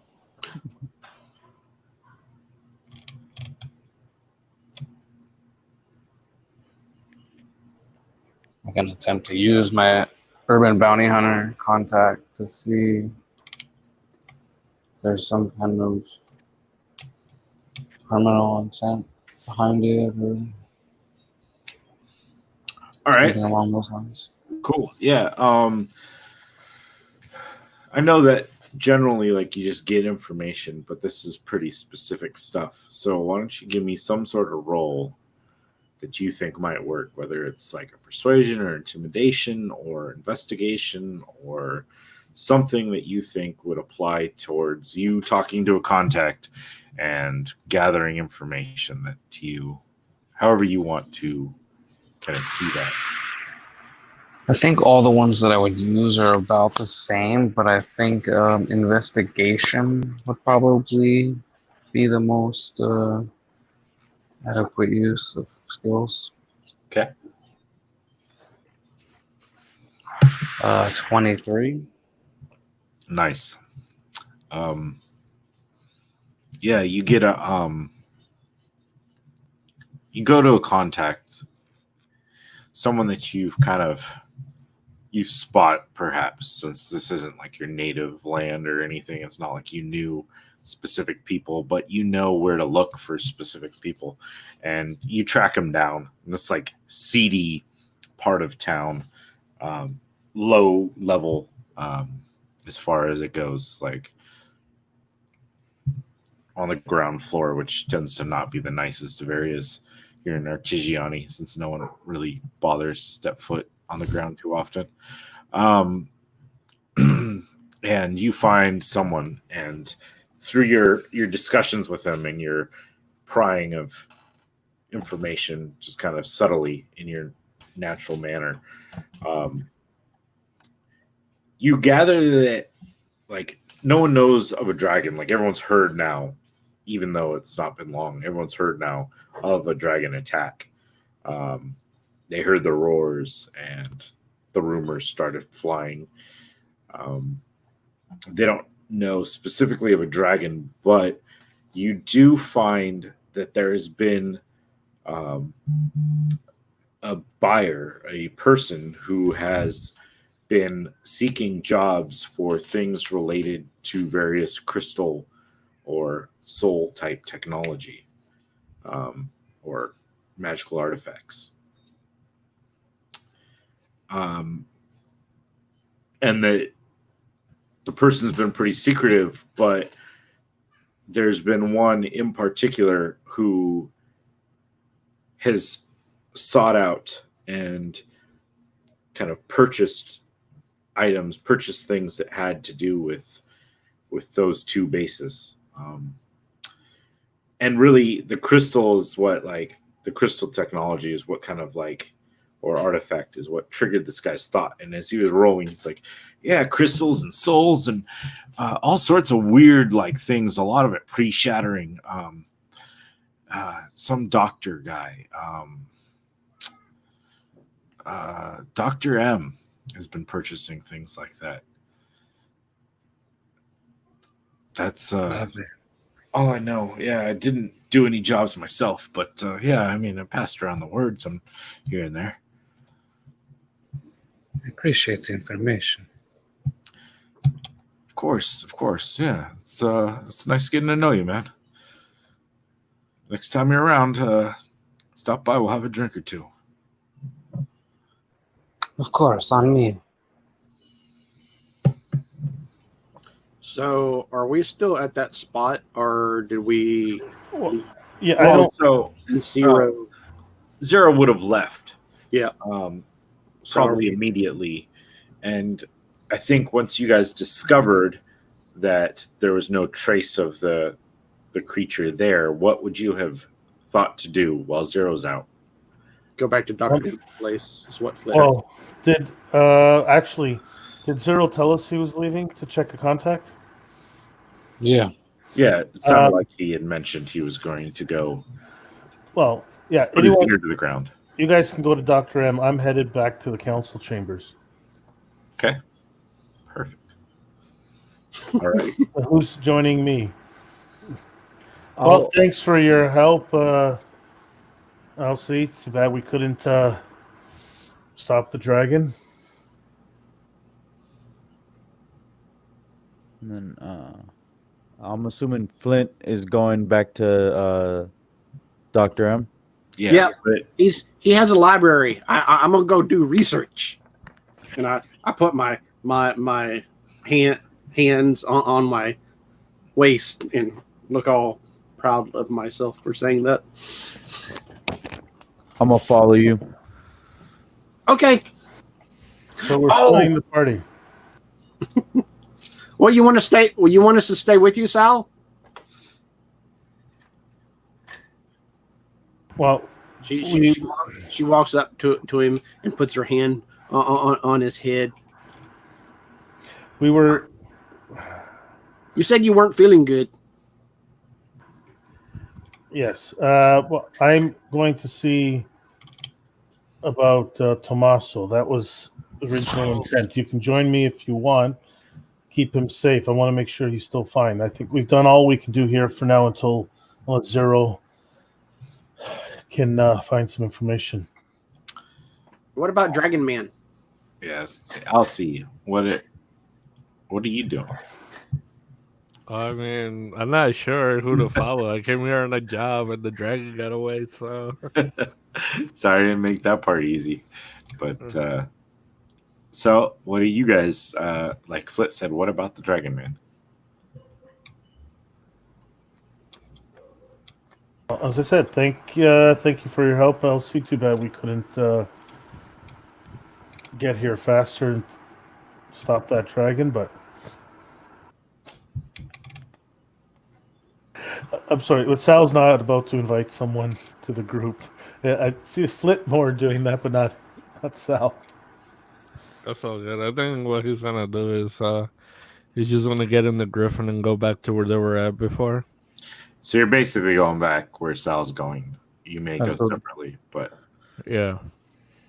Okay. So, are you Sal get a taking? ride with me? Are you taking the carpet, Sal? Well, I'm going to ask if we could get a ride back to the council chambers. Okay, I'll go with you. And ask if he will be joining, or he sending a messenger. Or does he want me to update the council? Guild leader. That's what I call him now because I'm pretty sure he gets promoted up. Oh, yeah. I mean, I'll send someone with you to take you back, and I don't think I can go back right now. I need time. This is very insane right now. But you are the new guild leader, then, correct? At least for now, we'll have a quorum. We'll elect a new leader. That's our way. But yeah, until then, I will be apparently assuming those responsibilities. I would, not that it makes much of a difference with my roles, but I'd like to do an insight check on him to see how distraught he really is. Okay. A whole 3. Yeah, Sal has never been good at reading people. He I just hate everybody. It's easier that way. well, and you're almost like slightly autistic anyways. So you're just like, whatever. Emotions aren't your strong suit. I'm small for a human. I'm very unintimidating, and I'm very Yeah. I'm not a people person. Are we going? Yeah. Well, is this messenger bringing us, or is there another one? Fucking hate bugs. No, he will. He can take you. Soren will take you. Could we take the little small one? You won't fit on the small one. But if he doesn't come, he rides with you. That's his carpet. Oh, is that how that works? Yes. Even if it wasn't, I'm not about to request this carpet. Do you need a ride, little one? Ooh! Go ride with the snake man on the hippogriff. I never rode on one of those before. Okay. Are And you she gonna be bounces quiet over. during the ride, though. Sorry, what was that? Are you gonna be quiet during the ride, though? What? What's Are quiet? Okay, I think that's it now. And he'll take off with her in the back. Like he won't even say nothing. You go. So I'm wondering, your tail is like wrapped around the body of the hippogriff? I'm not that kind of snake. Oh, you're humanoid. Oh. Yeah, they can have different forms depending on. I think the PCs are humanoid.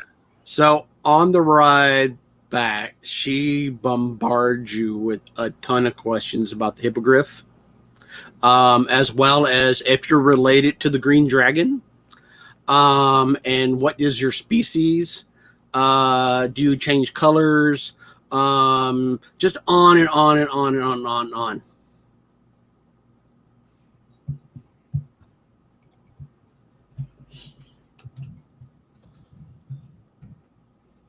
He would probably answer a few of them, like telling you he's a Yonti, pureblood, and a few things, but no, I'm not a dragon. And then the whole time, all he's thinking is like, man, I should just rap.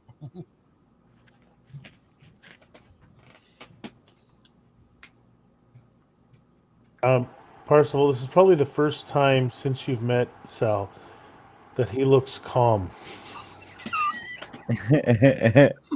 and maybe even relaxed.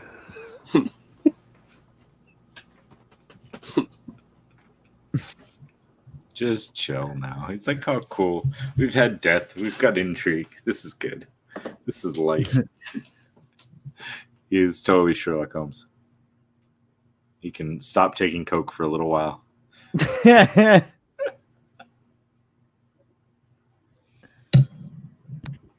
All right. So you guys head back to the council chambers. Upon arrival, several council members come over. What has happened? What's going on? Yes, love. Tell me. What is this issue? What happened at the Mystico place? We almost killed a green dragon. Green dragon. You don't. It was cool. In my time, I saw a green dragon once. It was yay big. It was insane. It was. Oh, awesome! Yeah. And she just goes into the whole chat with them. Yeah. The superstitions, the wives' tales, the exaggerations. Oh yeah. Yeah. I give them a breakdown like I did the guys when they first got there. I let them know about the dragon attacking the tower and how it went inside after fighting us for a little bit, and how it clawed up an area and then disappeared. My dear, this can't be. We must have something done. You can hire us. What an idea. Would you be willing? Yes, but for a price. I kind of point towards my hide armor and show like where it's all torn from the dragon's claws. I'm like, I'll need better armor. Yes. It almost killed him. And this like blonde lady kind of walks up and she goes, "Oh my dear, it's awful." I cast mending on it before she shows up. Yeah, she's like walking over and like, "Oh, there you go." And she's, "Oh, wow, he's handy. I guess you don't need that new armor." Actually, isn't that the one I gave you? Or did I give it to Zero? I can't remember. Enhance my armor. Enhance yours. Yeah. Okay. Or did you? Oh, you freed up the dagger. Oh, no, I have I studded leather armor imbued. Yeah, mine. Yeah, so it must be yours. Okay. Yeah, so that's what I'll do. I'll mend it. Oh, you don't need armor anymore. That's something Sal would do.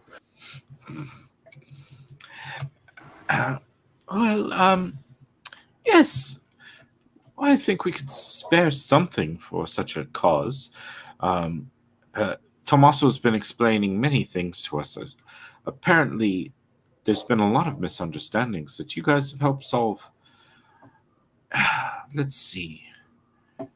There's 5 of you. What about I give you 5,000 now for the work you've done, and 5,000 more if you can bring us proof you've taken care of this dragon. Yep. And she spits in her hand and holds it out. And an old man like reaches over and goes, well, that's a deal. There you go.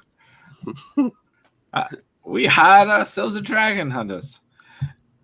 He notices his hand sticks more so to her. Well, ain't that something?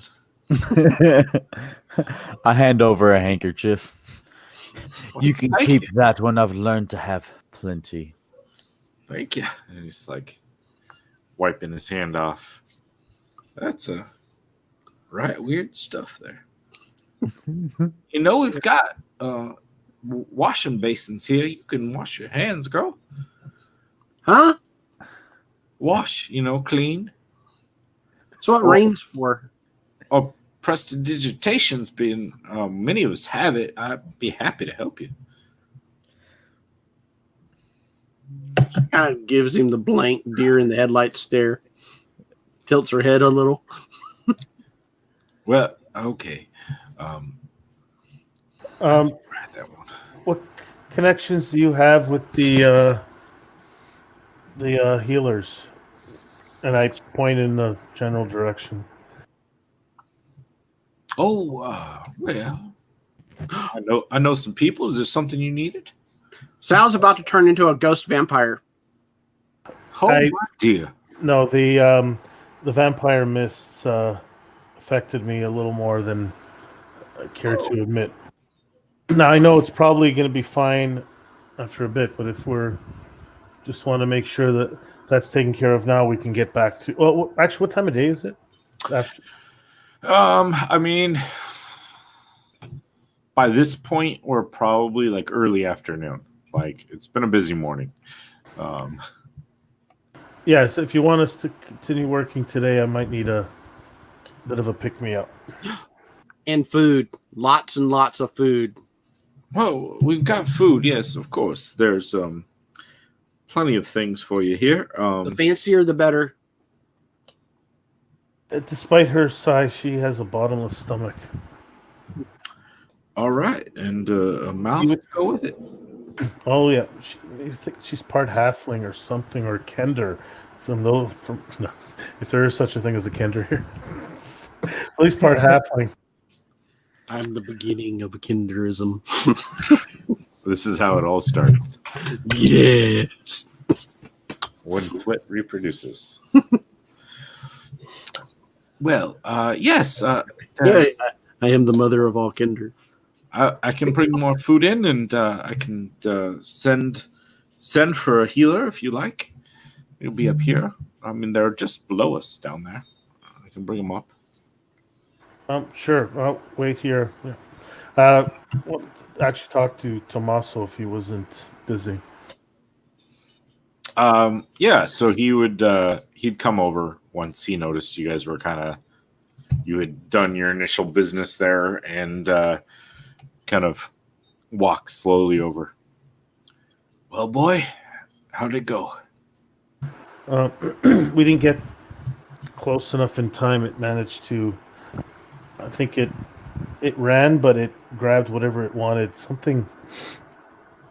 The best he could tell me was that it was crystal related. Do you know if she was ever interested in crystals? I don't know if she'd be working with the Green Dragon, but it's the timing was a little too advantageous. Was she interested in crystals? I mean, she was interested in power, I guess. Many of us are interested in how these crystals work. They're at the heart of all the airships, and there's some sort of power that they have in harnessing them. I'm sure she looked at it, but I don't know to what extent. Once she kind of was able to oust you and take enough control over the guild that she was able to lock me down, I really didn't get a lot of information. I spent a lot of time in my study there. About that, should we head back to the tower, to the guild? I think she would have gone back there. Well, not if she's smart.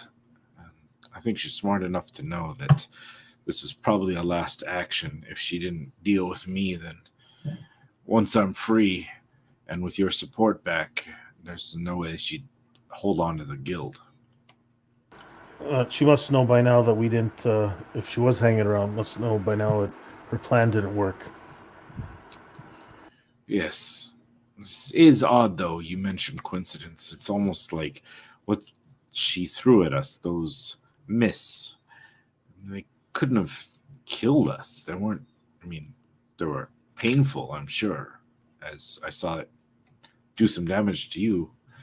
Looks like you need something. Rest. You're a little pale. But, don't say that too loud near Flit.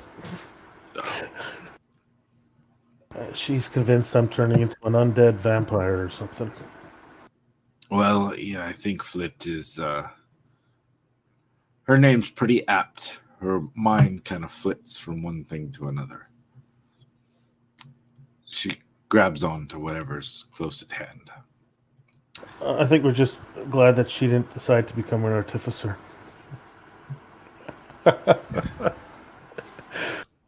Yes. Well, either way. Yes, I think we'll be safe. I think we'll be fine. It will take some time to rebuild things and to fully mend the damage she did. But it's odd that maybe she didn't expect all of us there, but yeah, it would have done. It wasn't. It would have taken maybe some people out if we weren't here, maybe half at the most. But what was her plan? Just to keep us occupied?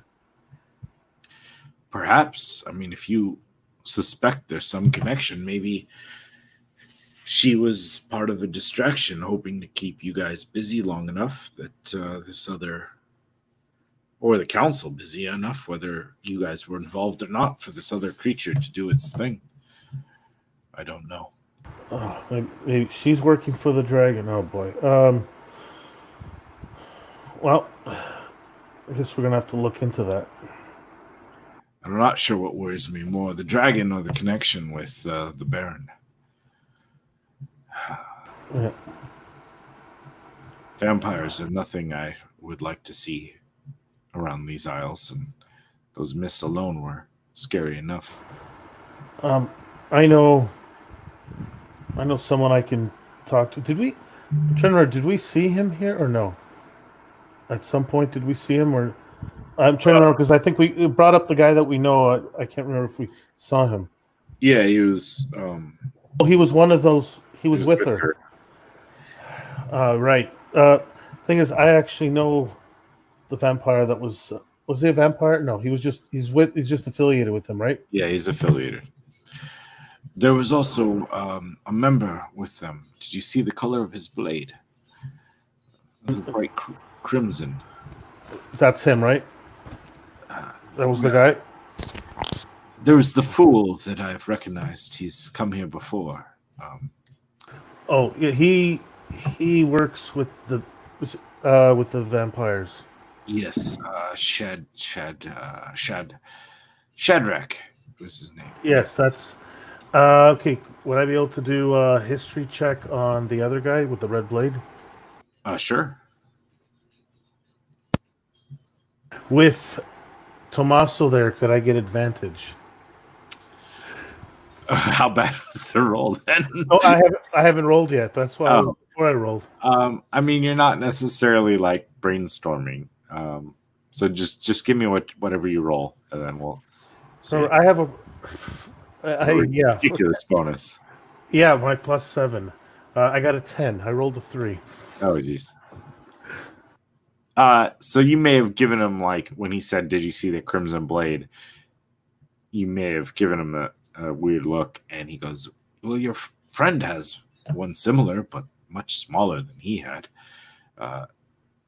It was Sanguine Guard, and someone to earn that sort of blade would have to be at least, captain or something of that like. Works for the barony. Yes, he presented us with that blade when we did some work for him. Yes, not the fool though, the other man, the dark armored one that was in the back more. Oh boy. So it means that, well, I mean, Shadrach is a fool. He does what he does, and he may have worked with Sugreta on his own, but to have someone of a high standing amongst the barony with him means that he probably has sanction to do so. I'll have to. This is. I'm gonna need to check some contacts and figure something out because that's not good. No. Is there somewhere I can find some privacy? If I'm guessing I have the book. I don't know because Yeah, I think is in here. Yeah, I think you did. I'm not sure where it had landed, but you can have the book. So I'll start filling in what's happened the last few days because I don't. I probably would have updated them the previous night, so I'll update what's happened today so far. Mm-hmm. So they know that what we were doing, but then who her allies seem to be. So all right. I forget. Is it a two-way? They can. It can go both ways. I think from the previous nights it would be you'd get a message back. So for Jose and anyone who may jump into this weird random spot in the story, I gave them early on a book that basically is like a two-way communications. They can write in the book and it gets sent to the headquarters of the Ivory Order, and then they write in their book and it gets sent to this book. So Sal would get a response. So it's not necessarily immediate. It just depends on when someone's looking at the book. So as you open it up to write, you see you have your breakdown of things that happened, and they responded. So far, sounds like good work on. Oh my god, my brain just went out. In Desland. In Artigiani, perhaps see what benefits we may be able to obtain, or information we can obtain.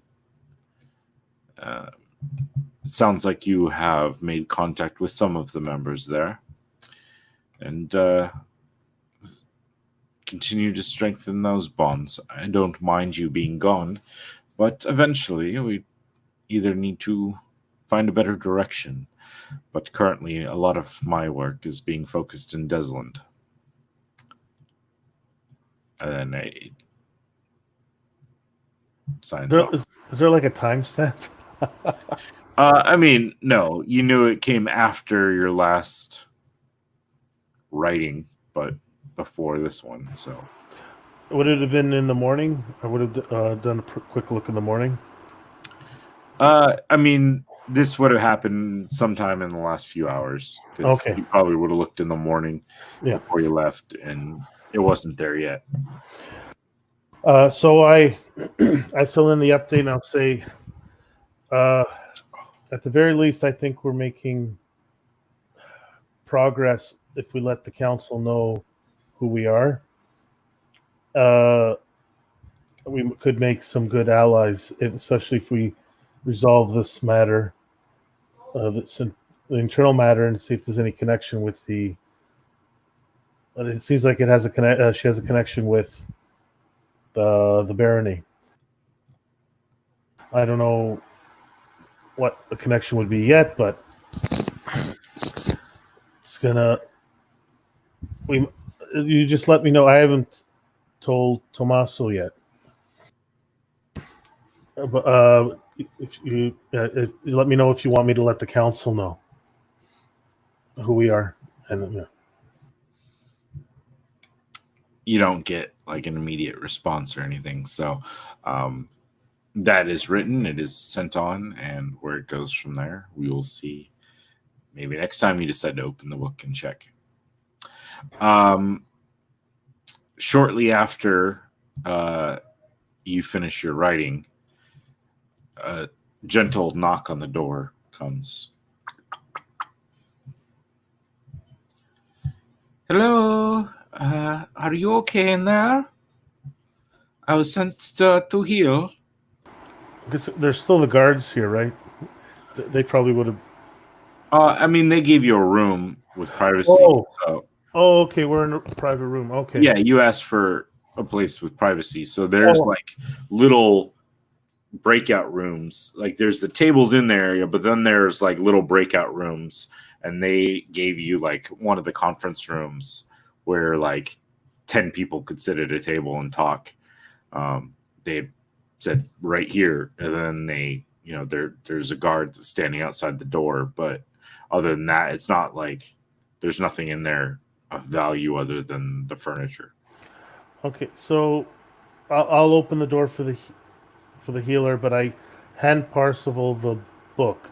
So Parsival knows what the book is, right? Because he's a member. Yeah. I'm sure at this point you guys have spent some time together. That even if we hadn't discussed it in previous sessions, I was wondering if you guys had even remembered that was there. So I'm glad you brought it back. Yeah. So I'll say, Parsival, I'll whisper to him, if you can keep an eye, I'm waiting for a response back. Why, of course. As I open it, I just sit in the corner as I continue to pet Alani. Oh, we should let Jose. I don't think Jose knows. There is a flying cat that follows Parsival around, and He's kind of got that part at this point. Okay. But yeah. All right. So you have healing needs. I can heal, and you see this kind of like olive skin woman in like a purple robe with this like silver swirls that kind of like intertwine and go amongst each other, and like a golden like stole, like a thing that hangs over the neck that shows that she's of a religious order with a symbol upon it pertaining to her god. Sure. Let me at least identify which god. Yeah, sure. Let's go ahead and go down that rabbit hole. All right, 17. That's a little bit. Oh, if you don't have one, then It wasn't. Normally, like my old setting, I had gods down. Like I had them all set. And this one, I was like, no one cared, so I didn't worry about gods. Well, yeah, nobody made a cleric. And the paladin doesn't need a god, so that's fine then. If you don't. Yeah, I mean, some god of protection and healing. I kind of figured I'd revert to the generic list of ones in the player's book. I couldn't remember whether it was in the player's handbook or in the... Well, it depends how close. Hexblades are technically followers of the Raven Queen. She's the one who made... But that's just one version, so... Oh, okay, here we go. Hold on. Deities of... Let's see. I think I used other ones in Greyhawks. Let's see what they are. Pain, death, no. Well, maybe. Oh. You would recognize the sun symbol of Pelor upon her vestment. Greetings. Do I know the title? Cleric, priest, or... Yeah, I mean they're fairly interchangeable depending on what you think the roles are. Like priest tends to be, I mean, clerics are priests, but not all priests are clerics. So whether you think that she has some sort of militant background, which would make her more like on the cleric side than priest side. It's hard to tell. She's fairly slight of frame, but her skin does show signs of sun and like the roughness on her hands. So she's not like just an idle. What I know, if she's an elite priest, because they have a title, or no? I don't think like she's wearing what would be. I mean, though she's wearing like purple and silver, which isn't necessarily just like a Pelor symbol. She's wearing like the gold vestment part of it, and the suns that are adorning it are. They don't necessarily give away a direct rank. Then I will just use. I'll say, "Oh, thank you, Radiant One." I just made that up, so I don't. Radiant One came into contact with a vampiric mist, and though I don't think it's permanent. It would be nice if it was possible to be back up to full hardiness. It drained a bit from me. Oh yes, I can take care of this. Yes, no problem. You do look a little pale. And just a mist, right? Not the full-fledged vampire, right? No, not the full one, just the mist. You don't lie to Lilani? No lie. I don't lie. It was just the mist. Okay. I haven't been close to a vampire in months. I think you funny. Okay, here we go. And she like rubs her hands together and closes her eyes and starts to murmur a prayer. And then she reaches out and puts her hands upon your forehead, and you feel like this warmth rush through you. It's similar to like being out on a warm summer day, coming from like a cold, dark place, and you walk into that sunlight and you just feel this warmth rush through your body and this radiant glow come over you. And then she pulls her hands back, and after a moment that feeling fades and you feel restored. I think that should do it. Ah, yes, much better. Oh, and I still have the I'll say the aid spell is still on her, right? Is it aid? Set hours. I don't know. It should be. I would imagine. Yeah. And that was 5? Yep. Okay. Oh, wow. I feel better than ever. Stretches out a bit. Thank you, O Radiant One. Good luck. I hear they set you on some crazy tests. Oh, that's just standard for us, I guess. Well, they pay good money for me to come, so I hope they take care of you. And if you need me, you know where to find me. Oh, I do. Thank you. All right. Good job. She like pats your cheek and then walks away. And after she leaves, I remember and I say to Flit, can I see my dagger again? The red one. Which one? The red one? You only have one red one. Food's coming out of her mouth as she's over there at the buffet. Oh, wait. This one? Yes. And I take and I examine it, and it seems to be stuck in your hand. You have to let go, Flit. Oh, okay. Here. I'll say, did any of you get a look at the two that were with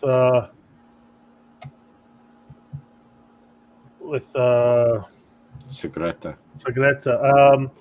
Who was anybody in this party with me when I don't know if Zero was. I think it might have been only Rothgar.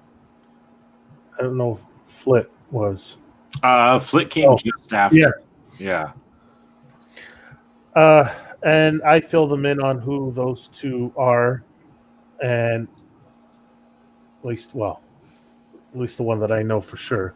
And I'll say the one had a sword like this, dagger. I was given this by the barony. Was it the barony or was it him? No, it was. I think her name was Serena. Serena Frey was the sorceress that was the emissary from the barony. There, one of her soldiers, Sergeant. Forget the name off the top of my head. Sergeant Michael something, I believe, gave it to you and said that his mistress wanted to give that in recognition of your service and keeping them safe. Yes. So, and yeah, I'm saying this in front of Elsie. It's been a while, but I was given this as a reward for keeping them safe. It was an assignment from months ago. But I'll have to check with my contacts and see if we still have connections with the barony. Seems So- like you and your group are quite important. Maybe, I guess we're,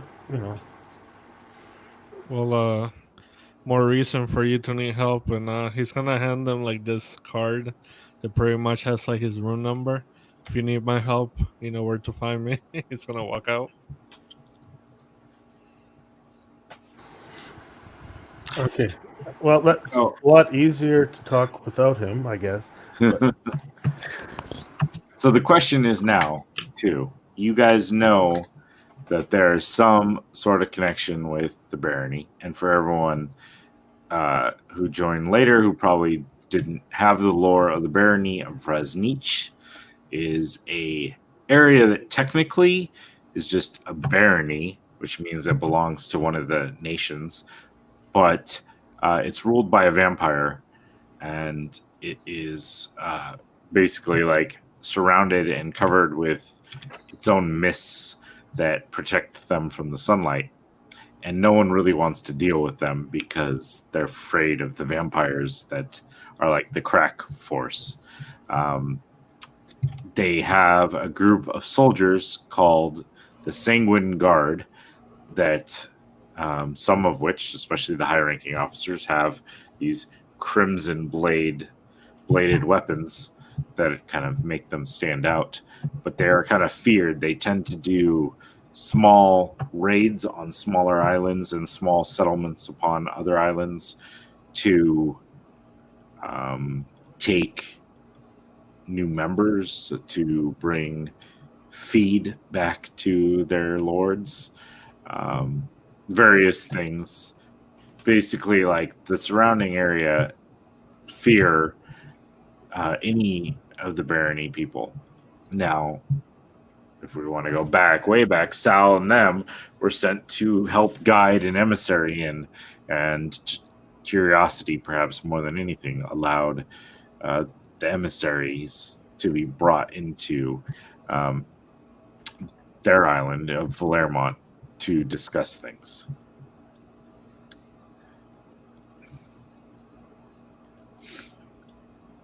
Yeah, Jose, it was a down payment to go after the dragon. Yeah. I get where you're coming from. It's just like at that point, like he wasn't 100% sure if you guys were gonna really hire him or not, because nobody ever mentioned anything. So, Well, technically, we were all offered 1,000 to do it. So you have that, plus if you are concerned about the ties with vampires, you know that a holy warrior is probably not the worst thing to have near you. Oh, yeah, well, we know where to find him. You still were given the 1,000, so I'm not saying that you guys like at the moment would have to go, oh wait, you can wait for him. yeah, we can leave without him. It's fine. Yeah, you can let him go to his hotel place nearby and then call upon him later if you desire. I'm just that lore drop Paul was around for it, but most everyone else was not. Would give you some more context that, some sort of holy warrior or someone who knows something about that may be of interest to a party. So I'm using a dagger that's a vampire. It it was yes. It was given by the vampires, yes. And the vampire mist attacked you. Yes. So that means they want you back. And I should hold on to the dagger then, yes. Good idea. No. Maybe I should turn the dagger into a bayonet. Or replace my bayonet with the dagger. That's a good idea, Flip. Thank you. First of all,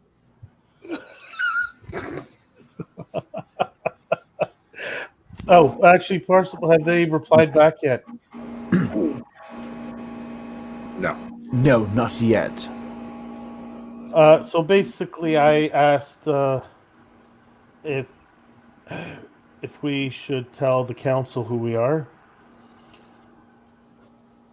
and I did. you told them we were part of the Ivory Order. Oh no, I didn't say anything like that.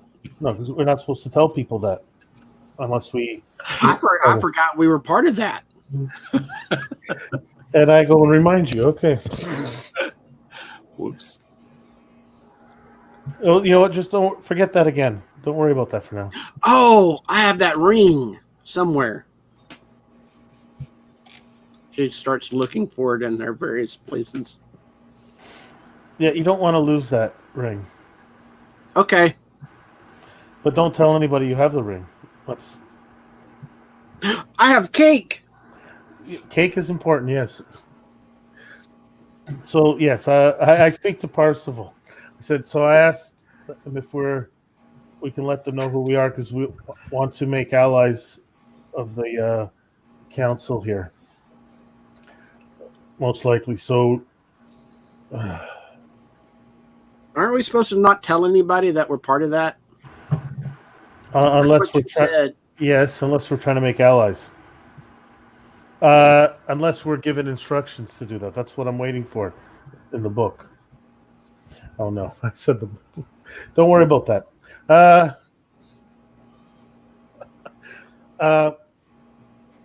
So I wonder where Zero is. He said he was going to go do something and then come back. I don't know. He could be here right now looking like some kind of weirdo. So would you guys have set up a meetup spot, I'd assume? Like would you have said back at the council chamber or back at Dr. M's place? Well, Well, I would have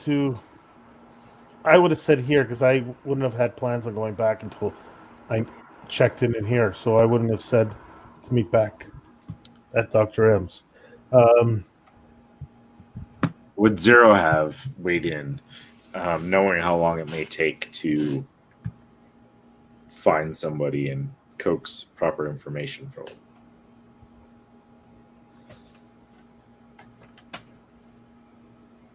Oh, we lost Zero. that's how long.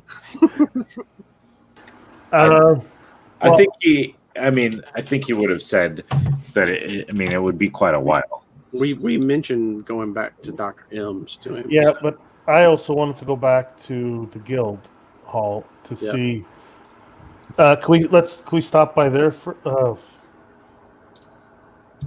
Well, I asked There. and a wild Zero appears. No, I asked for Tommaso if he wants to, if he's still around, like what he wants to do. Does he want to go back to the guild hall now or wait until the morning?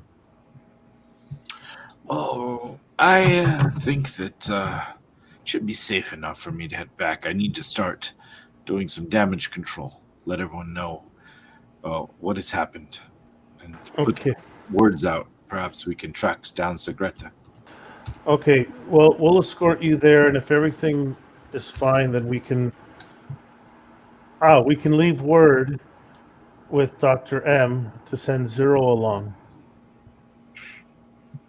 If you guys think, if we're going to stay there Stay where? at the guild, We're staying there now? we don't know yet. We're headed there now when we're going to see. So we're not staying here, but we're not staying at Dr. M's, but we're going to stay at somewhere else now.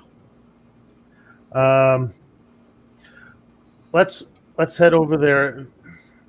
I was going to ask Parsival, what did you think of the Wanti? I do believe we need assistance in the shield fighting arena, and I do believe he would add to our little party. He's also a dragon. He's not a dragon. I believe he's a reptile of some sort. But dragons are not reptiles? I'm just confused.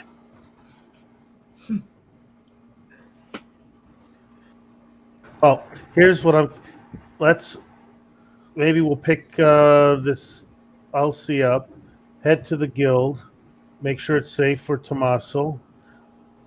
Maybe we can get some some equipment there, and then decide if we're going to stay there or head back to Dr. M's. So how does that sound, Parsival? Sounds very well to me. Let us be on the road. All right. So I'm assuming at this point that Zero would have planned to meet up at Dr. M's, knowing that it would take him some time to go about his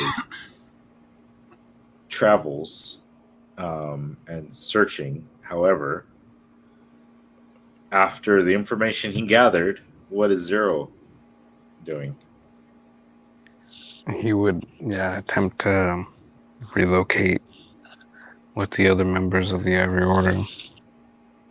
Well, the first question is: can we get our Flit's favorite flying boat? Serene. It's Serene. So, as you guys go to back to the boat thing, there are several boats there. None of them seem to be Serene. There's a lift that's nearby that circles in as an attendant waves them down as you guys approach the lift location. And it just now dawns on me that I call these things lifts, and there's a freaking car company that picks people up called Lyft. But I'm gonna wait for the Uber. No. Right? I don't know why. Just 4 episodes into me making that thing up, I did now oh, you're an idiot. Oh, okay. How about Flit? You're fast on your feet. Maybe go see Dr. M. Leave a note with him to tell Zero that we're going to be at the guild. And if you find Serene, you can bring her along too, because I know you like her. Okay. She just runs off. And Flit, What? do you want to go get Elsie? Okay. Oh, we can ride the hippogriff again. Yes. Yes. So, She really. or are you going to ride the hippogriff or go with Serene? And she just stops I broke her. and just looks at a plant. Okay, well, then I guess it's just the 3 of us then. And then she just kind of walks on off. Ouch. Maybe had fun. Yeah. Okay, so Bill, I guess it's just Parzival, myself, and Tommaso, and Carbone. Cool. So you guys climb in the lift, and there's a man, graying beard, pretty well trimmed, but like up in top part. But then this is a little long, like 3 or 4 inches long, graying beard, mostly bald on top, but like except for the sides, he's got like that crown that goes around the back and the sides, starting to gray. He goes, "Where to, guys? Where to?" Heading to the Artificer Guild. Oh, nice. All right, let's go. And he starts the ship off and starts sailing in the general direction that you know to be there. Did Parsival hand the book back to me, or is he holding onto it? It's fine either way. I can hand it back. I'll check it. I'll check the book. Do a quick peek in it. You see a quick scrawl has been made within the last few moments. If allies can be made, you have permission to give information.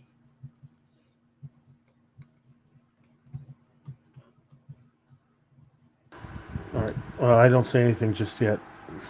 Okay. So Zero, as you learn this information, it took quite a while. You knew that Sal would be heading back to the main, the council chambers, at least to start with, but that was mainly to check on Tommaso. Flit wanted to go to Dr. M's, so that was mentioned as probably a future location. What is it that you would be doing? I know you mentioned to try to find him, but like, what's your thought of where you would locate him? I would definitely probably try to head back to Dr. M's and try to meet them there outside, hopefully. Okay. So you make your way through the city and make your way over to Dr. M's. Flit, you were heading off to get Elsie, right? Can I make a roll? Yeah. IQ or intelligence? Whatever you think applies. You're posting this disadvantage on yourself. So. Oh, natural 1. Okay. Oh, no. She goes after Serene. Okay. So where are you headed? What's your thought? Serene would have probably told her where they dock and stuff like that. Okay. Yeah, so you know that there is a guild hall that most every of the Skyrites tend to live, which would be, well, actually.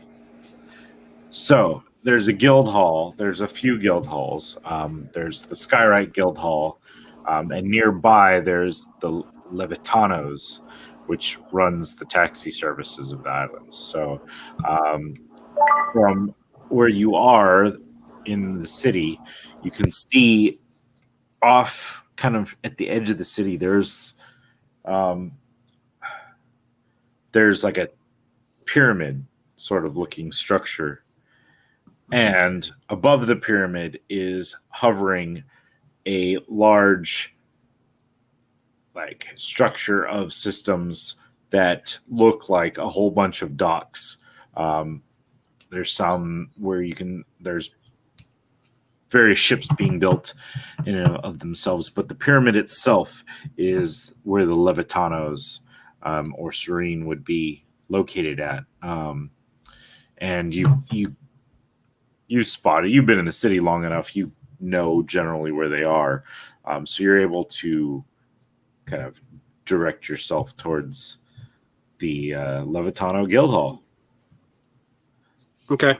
It takes some time depending on how you're planning on getting there, but yeah. Yeah, she would head over there and try to go find Serene. Okay. Should you like me to make a roll or anything? Or You arrive.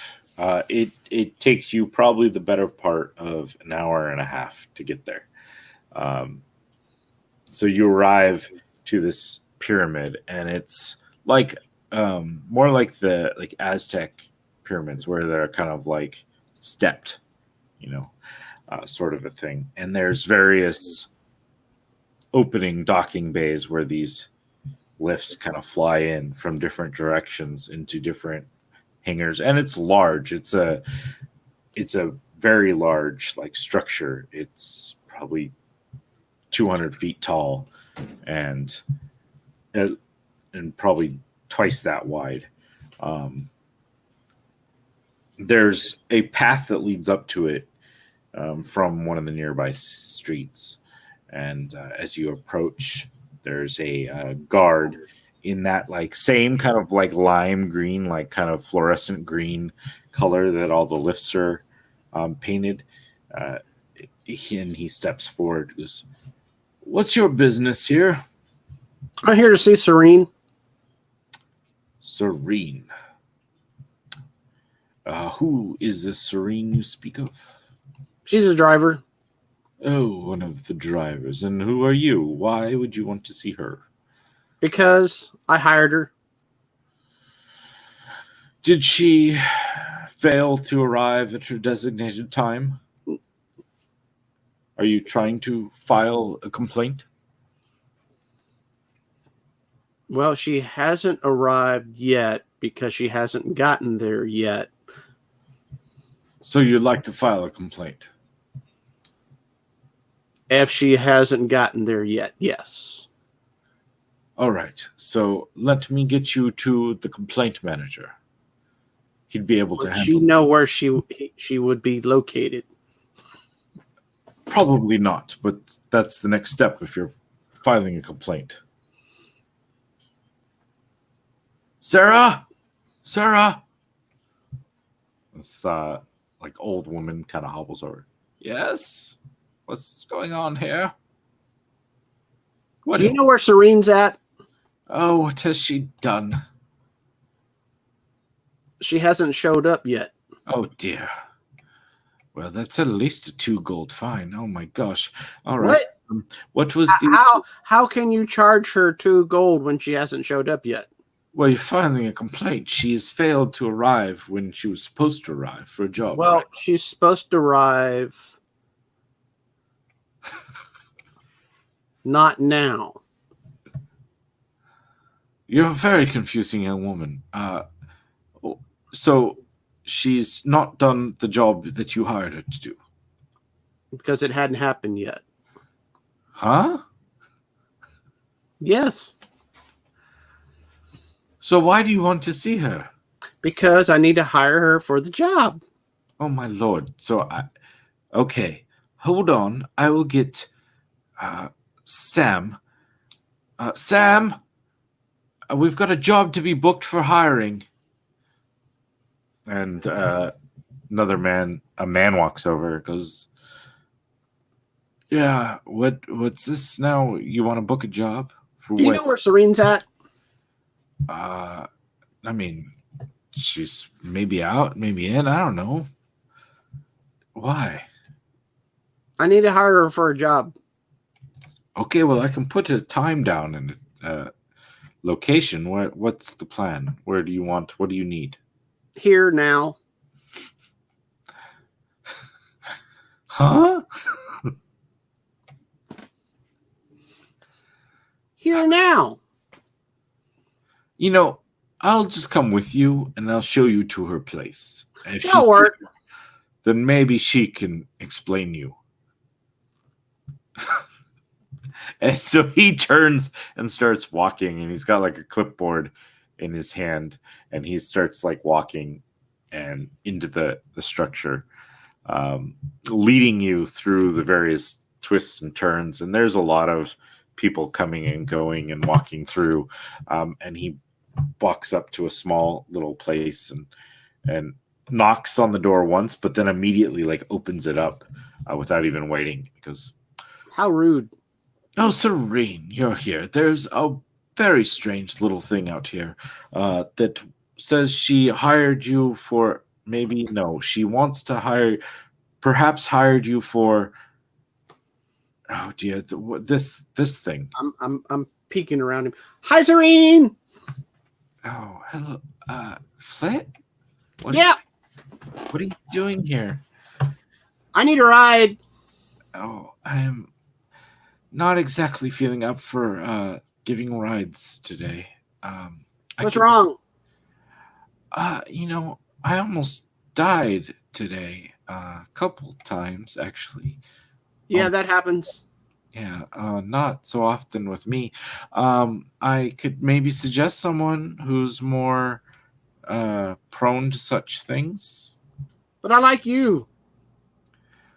That's nice, and I love the idea of You flying. need more money. I can pay you more money. I think I need to sleep.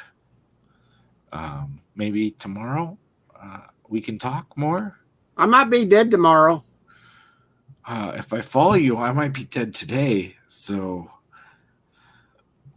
if you don't mind, I talked to one of the physicians, and they think that I should probably, sleep and eat and relax. I have food. Oh, they got me some broth and such. And you see, like, she pushes Sam out of the way. Yeah, as you walk in, you see she's kind of like sitting in a chair with her feet up on like a stack, like a chest, like a kind of dresser chest sort of thing. It's a small, pretty plain room. There's a single bed in there. There's the chest where she stores some of her clothes, and there's a small desk, and there's the chair that she's currently sitting in, and she's covered with a blanket for the most part, but you can see there's like bandages, and they've given her like there's like a steaming mug next to her on like a small little side table next to the chair she's sitting in. She looks around the room real quick, and she's, this place looks like a closet. Yeah. And looks back at Sam, scouring. You gave her a closet? Are you going to hire her for a job or not? I can put it in the. Of course I am. Go away now. I am in charge of scheduling these things, making sure that it is set with the guild. Fine. Put it down indefinitely. Indefinitely. Yes. Are you trying to purchase her from us? Is that a thing? Well, she does have a contract with us. You could purchase out the contract. How much is that? I'd have to check the exact figures. Okay, go do that. The amount of hours she's been here, we're looking at probably 500 gold. Yes. La. Go do that. All right. Come back. I'll be back. You sound like Sal. Go. He turns and walks away. Oh my dear, we went down some rabbit holes. So Flit starts pulling out the fancy food. Oh wow, where did you get these? We got hired by really important people. So you could be part of that and get out of this closet. If you purchase my services, you don't get the lift, though. I won't have anything to drive you around it. I can find something. I mean, it sounds great, but I'm not sure I'm keen on the death part of what you do. Oh, we can work around that too. Oh, yeah. Okay. You don't have to be all the time in death. Just occasionally. Once in a while. But I have people around me that can bring you back. As well as I got potions and whatnot. Oh, and I might be able to find a ring that could like permanently help you. Huh? I'm surrounded by lots of magic. It sounds like it. It gets boring really fast because they just go on and on and on and on about, what staff is bigger than the other person's staff. Okay. Well, yeah, I suppose You can hang out with Skippy. Skippy. Yeah. I saved him from prison. Oh, so okay. I'm very confused. It's all right. People do that around me. But I mean, I wouldn't mind being out of doing this and working for them all the time. You will love Dr. M's place. It's ginormous. And you have lots of food and lots of stuff to do. And yeah. Then we can go on adventures. And like I said, I want to hire you for my airship pilot person. Okay. I've never flown an airship, just these little lifts. Should be easy. Okay. I mean, I've always wanted to fly an airship. I just See, we're on the same page now. All right. Cake. And she pulls out a whole cake. Well, I guess I should gather my stuff. Yep. Wow. Okay. Whew. All right, let's do it. Okay. And she kind of gets up slowly and starts like going through her room. She grabs like a little backpack and starts shoving some clothes in there. And she goes to a portion next to the bed and she pulls the bed away from the wall a little bit. She reaches down and fiddles with one of the floorboard things, and she reaches in and she pulls out a small sack of coins and she sticks that in her backpack. Goes, okay, I think I'm ready, but do you think you really could afford to buy out my contract? Oh, that's easy. Okay. Well then, yeah. How much is one of them lifts?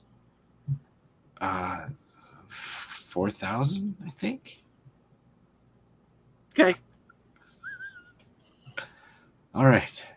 Wow. Okay, cool. Let's go. You lead the way. I got confused on where we're at. Oh, yeah. He should be back soon anyways. But we can head towards this office. Okay.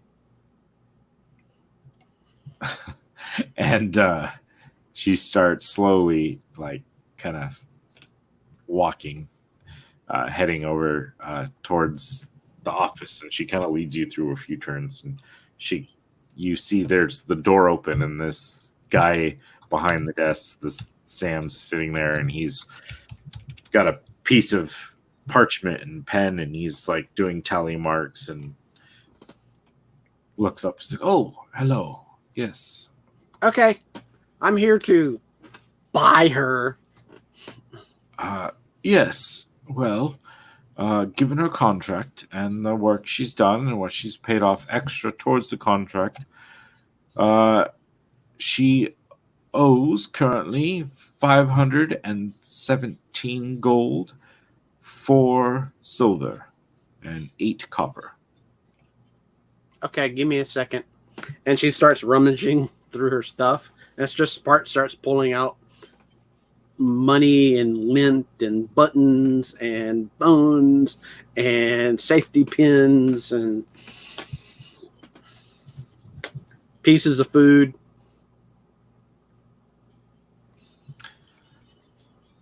Wow. Okay. Well, nice knowing you, Serene. Have fun. You sure you want to leave us? Oh, I'll take the paperwork too. Yeah. Sure. Yeah, sure. Here you go. Have fun. Wow. Do you want other drivers? No, not right now. Okay. How much is a lift? Do you have a used one? Used one. They don't really get used. I mean, they get used, but they don't like discount from being used. Last time we sold one, we sold it for, let's see, 6,532 gold. That was a very special occasion. They are very valuable. Not quite airship value, but they are very valuable. She looks at Serene. I think we're gonna wait. Oh, I know a person that's got a hippogriff. Well, you Never mind. enjoy that. Goodbye now, Mr. Boring. And she skips on out. Come along, Serene. Serene like hobbles after you, heading out. All right.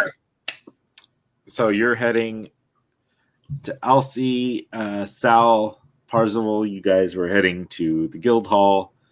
I think at this point in the night, let's call it. And Zero waits on the couch. We will figure out how the hell I'm getting you guys all back together without Flit derailing everything. Thanks for joining me, everyone. That was a fun. And we'll delve further into this weird single player.